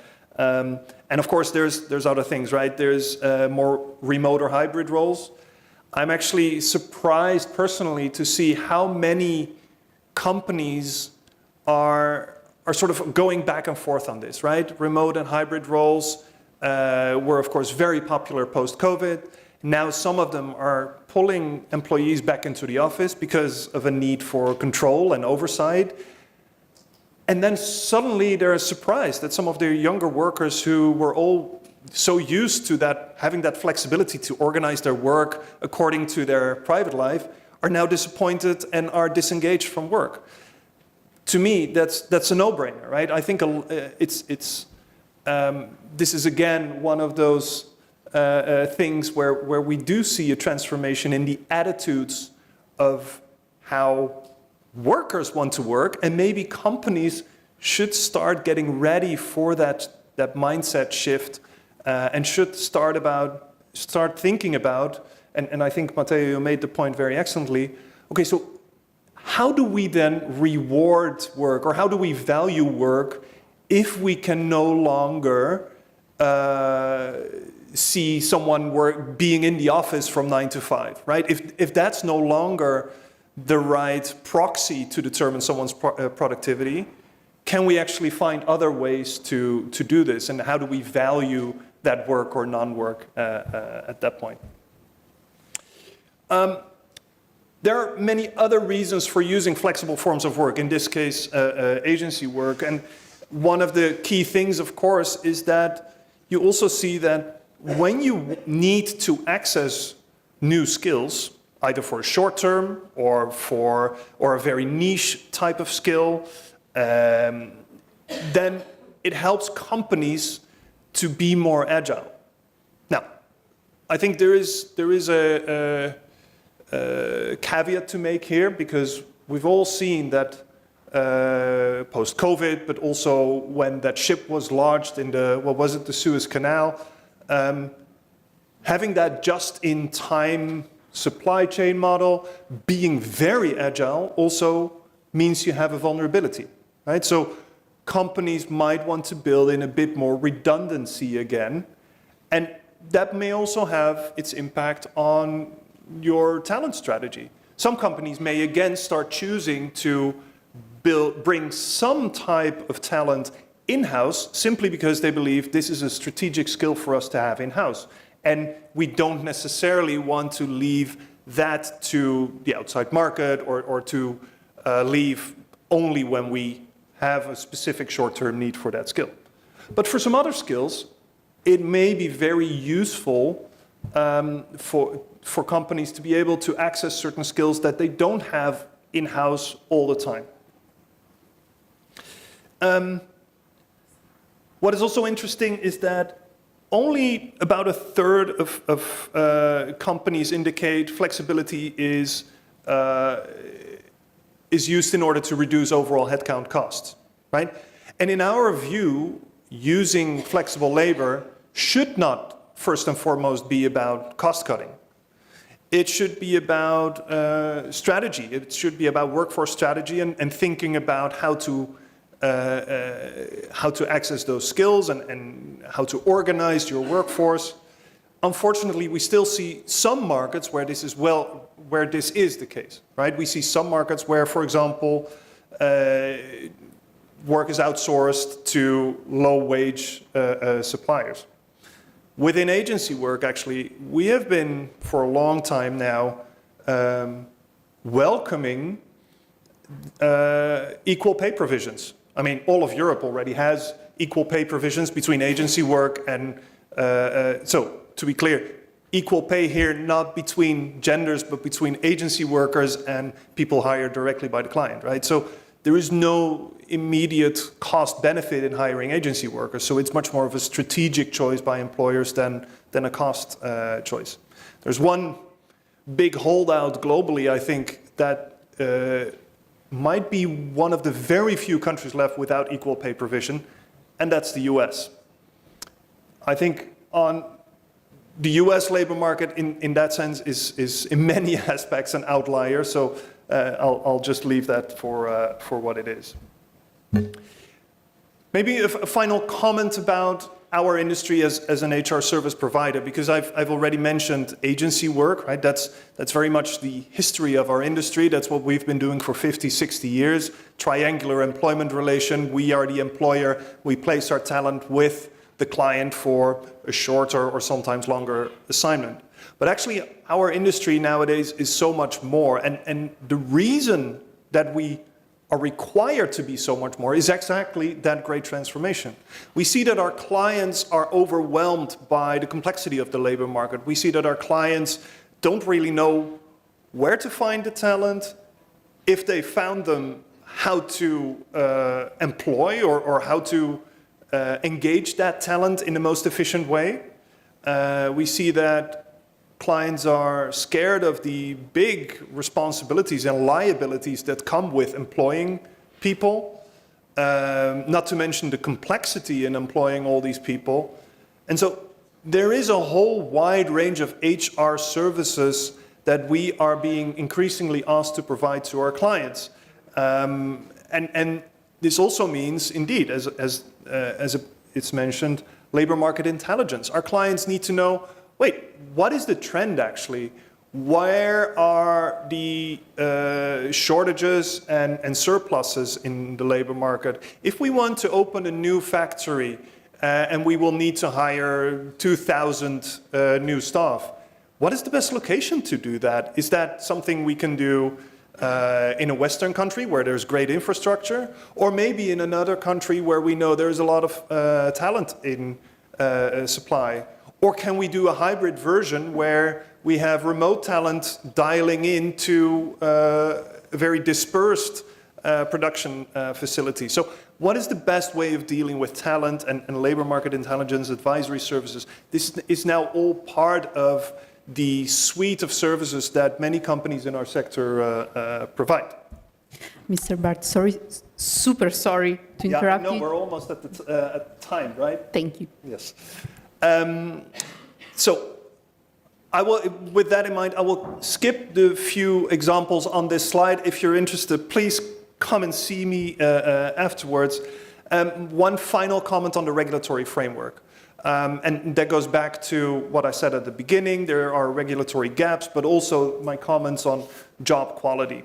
Because unfortunately, we still see that regulation is very much focused on the idea of full-time open-ended employment is the norm. Everything else is a stopgap, well, because we must.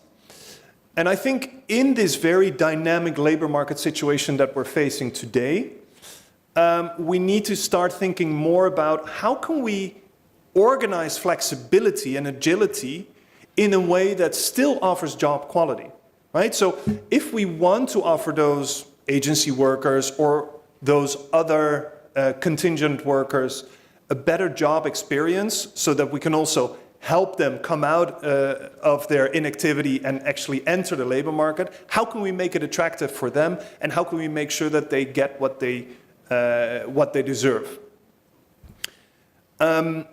So with that, this is a summary basically of what I've been saying. The regulatory framework part fits into that larger puzzle of we need to focus the skills part, solve the skills part, we need to do talent planning, we need to think about careers even though they might not be a job for life anymore. And for that we need to enable diverse forms of work, stopping those very rigid limiting frameworks and instead think about promoting job quality for all workers.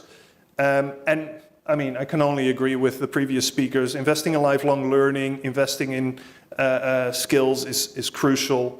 And I think the best way to do that, and I'll end on that note, is by engaging in public-private partnerships, in doing it together between employers and regulators and workers and every labor market stakeholder who is able to do this. Thank you.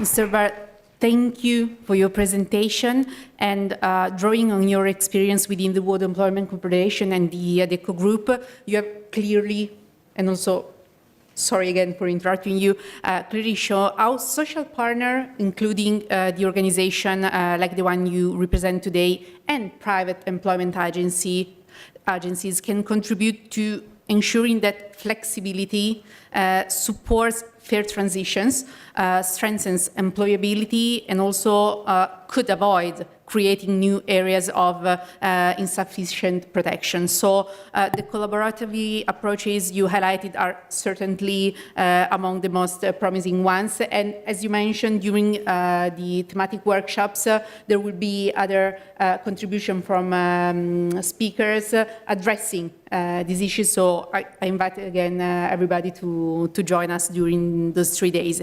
So, moving to the last but not least contribution, just a minor remark. We are a little bit in delay because all the presentations were super interesting, and also the last one will be interesting as well. Also, this is communication to moderators of subsequent workshop. We will start 4:45 with the thematic workshop, so there will be time for completing this first day of the conference. So, as I was saying, our next and final contribution brings us to the two dimensions where the boundaries between work and non-work are literally measured, tracked, and increasingly eroded, worker monitoring and surveillance. Aida Ponce del Castillo, senior researcher at the European Trade Union Institute, will focus on focuses on strategic foresight and the legal, ethical, and societal implication of emerging technologies. In her work, she examines how new monitoring and surveillance systems, from biometric and performance tracking to AI-based assessment tools, extend managerial control beyond traditional limits, reaching into workers' non-work time, spaces, and even identities. Her perspective is crucial for understanding how digital technologies may silently redefine not only privacy, but the very meaning of being at work. So, Aida, sorry for this little delay, and the screen is yours. Thank you so much, Margarita, and good afternoon, everybody.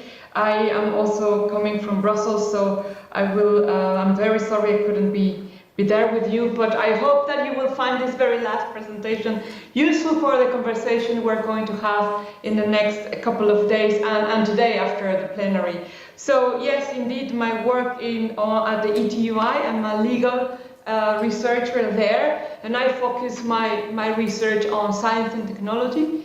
And today I'm going to speak about how this boundary between monitoring and surveillance is also vanishing the boundary between work and non-work. Just to, as the conference title just says, part of this work you can find it in my book chapter in this book, and it's for free. You can download it from our website. So. We know that monitoring in the employment context is a prerogative, and it's a lawful prerogative of the employer, and it's a right to see whether workers or employees are really abiding to the contractual terms, to the working time, and it's inherent also to the subordination relationship and to the to the power relationship in a way.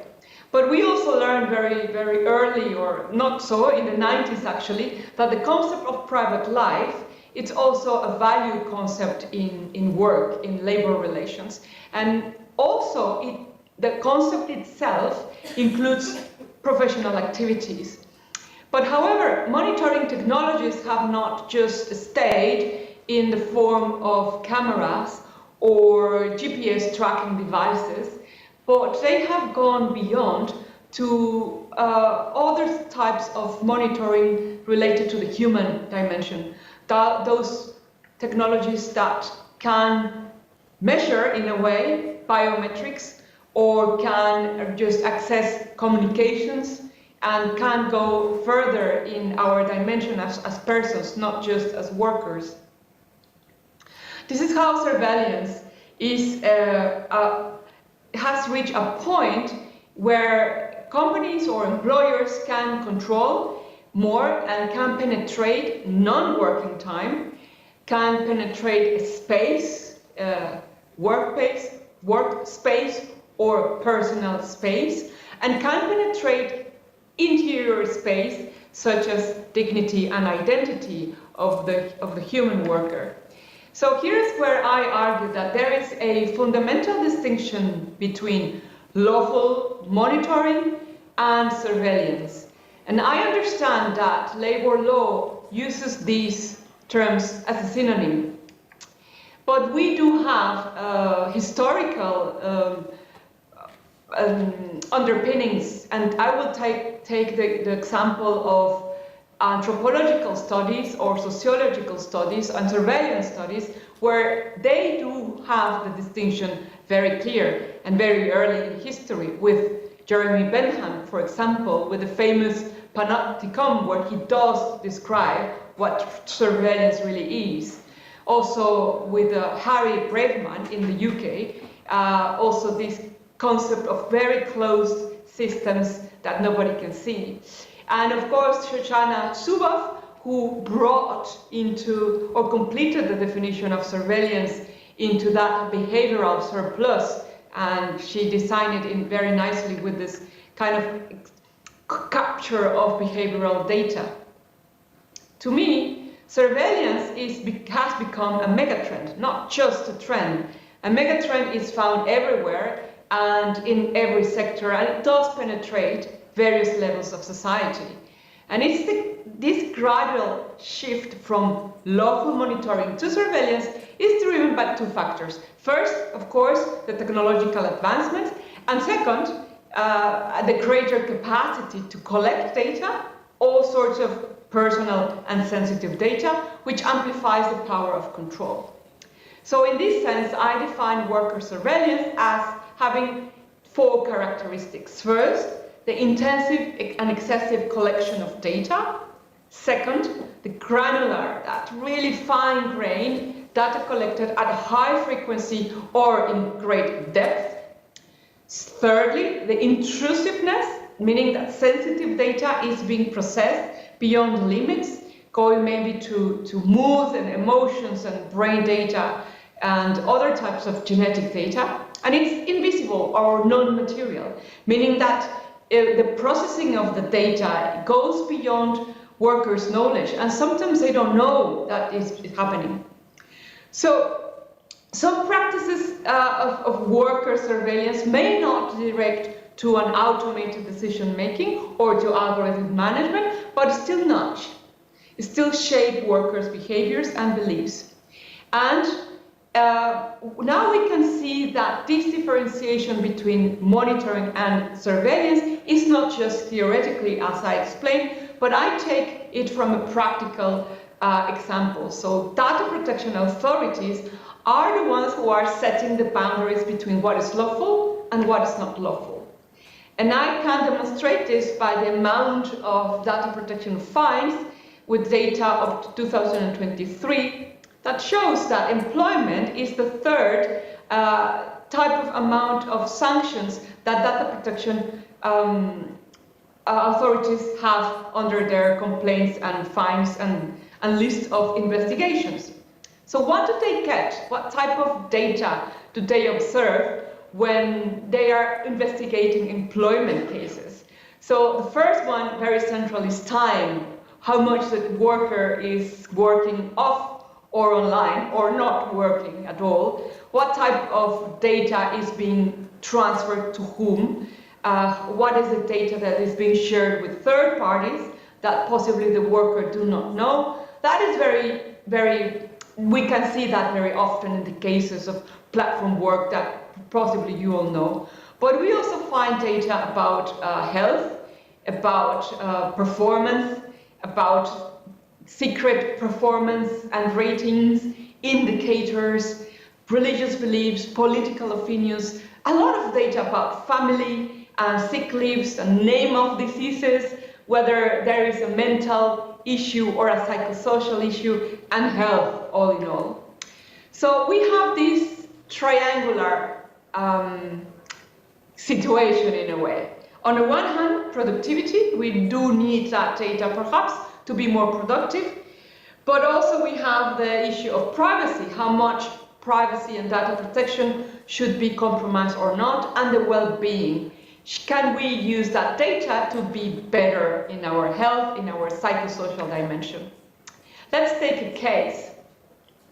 The case of those devices that are marketed as workplace aid enhancers or promoters of wellness or promoters of burnout prevention, something like that.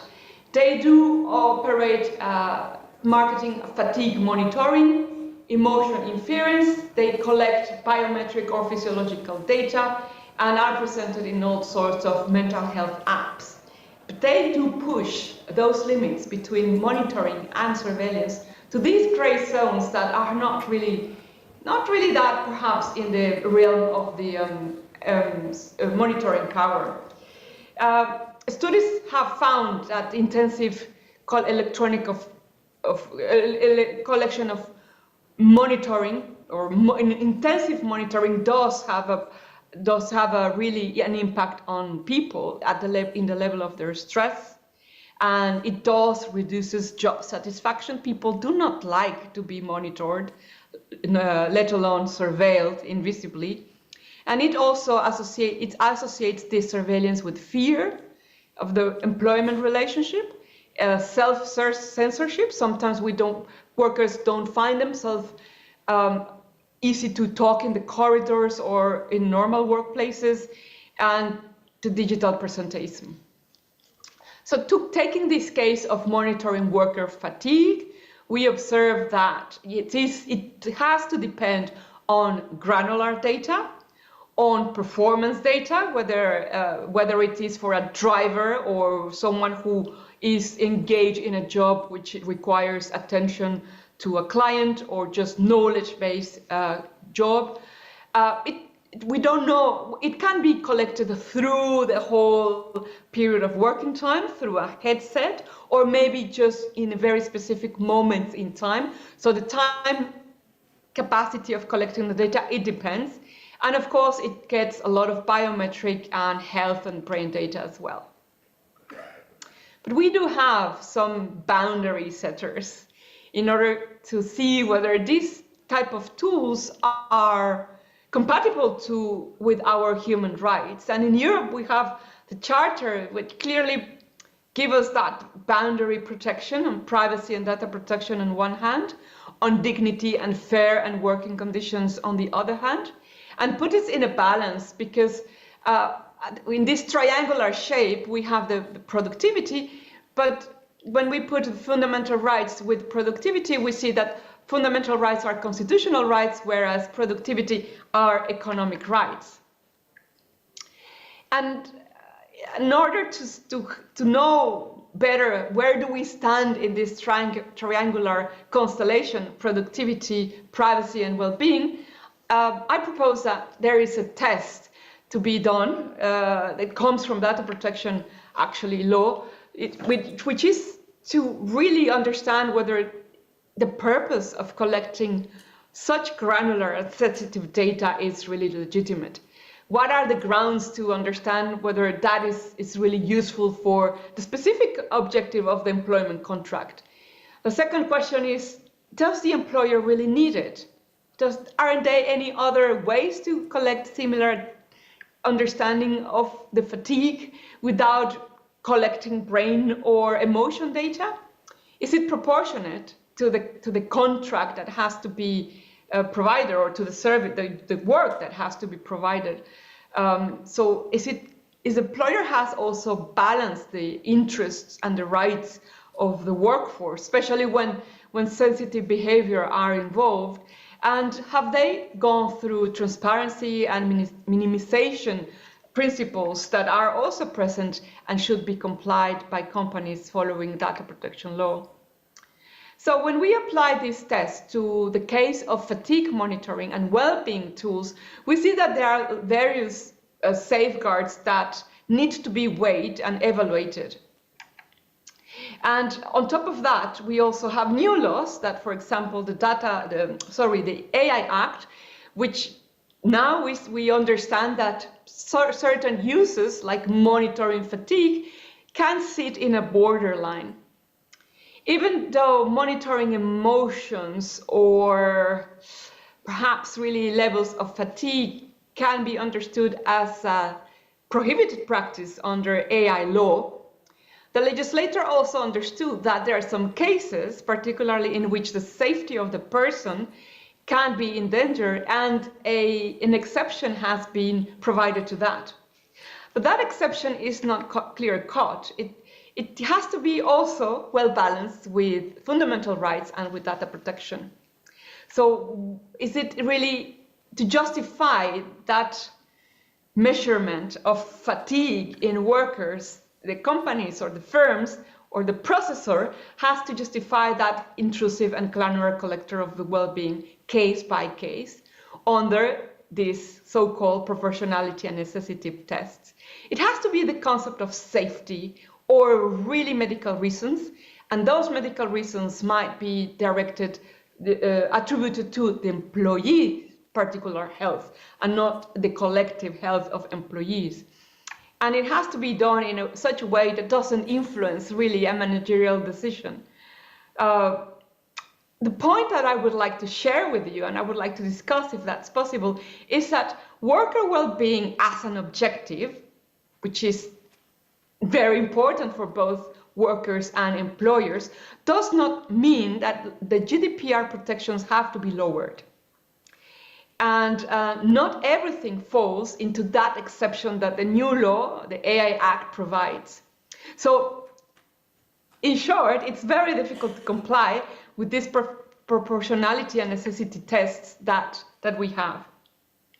Just to conclude, I would like to make the point that worker surveillance goes beyond and amplifies the power and control and subordination, and in many cases is unlawful. Surveillance does not only affect privacy and data protection, it silently redefines us when we are at work. And it does also redefines this boundary between what is work and what is non-work in many ways. 3 dimensions just to close: the temporality and time, from fixed working hours to real-time continuous expectations of being available and being responsive. The second dimension, the spatial, where we are at work or not, from the workplace or home, like I'm now, to the street or the car, and other digital spaces that we're sharing today. And also the identity, from professional to emotions in all our personas, our health, identity, social life, and beliefs. And this is what I would like to share with you. Happy to continue the conversation. Thank you very much.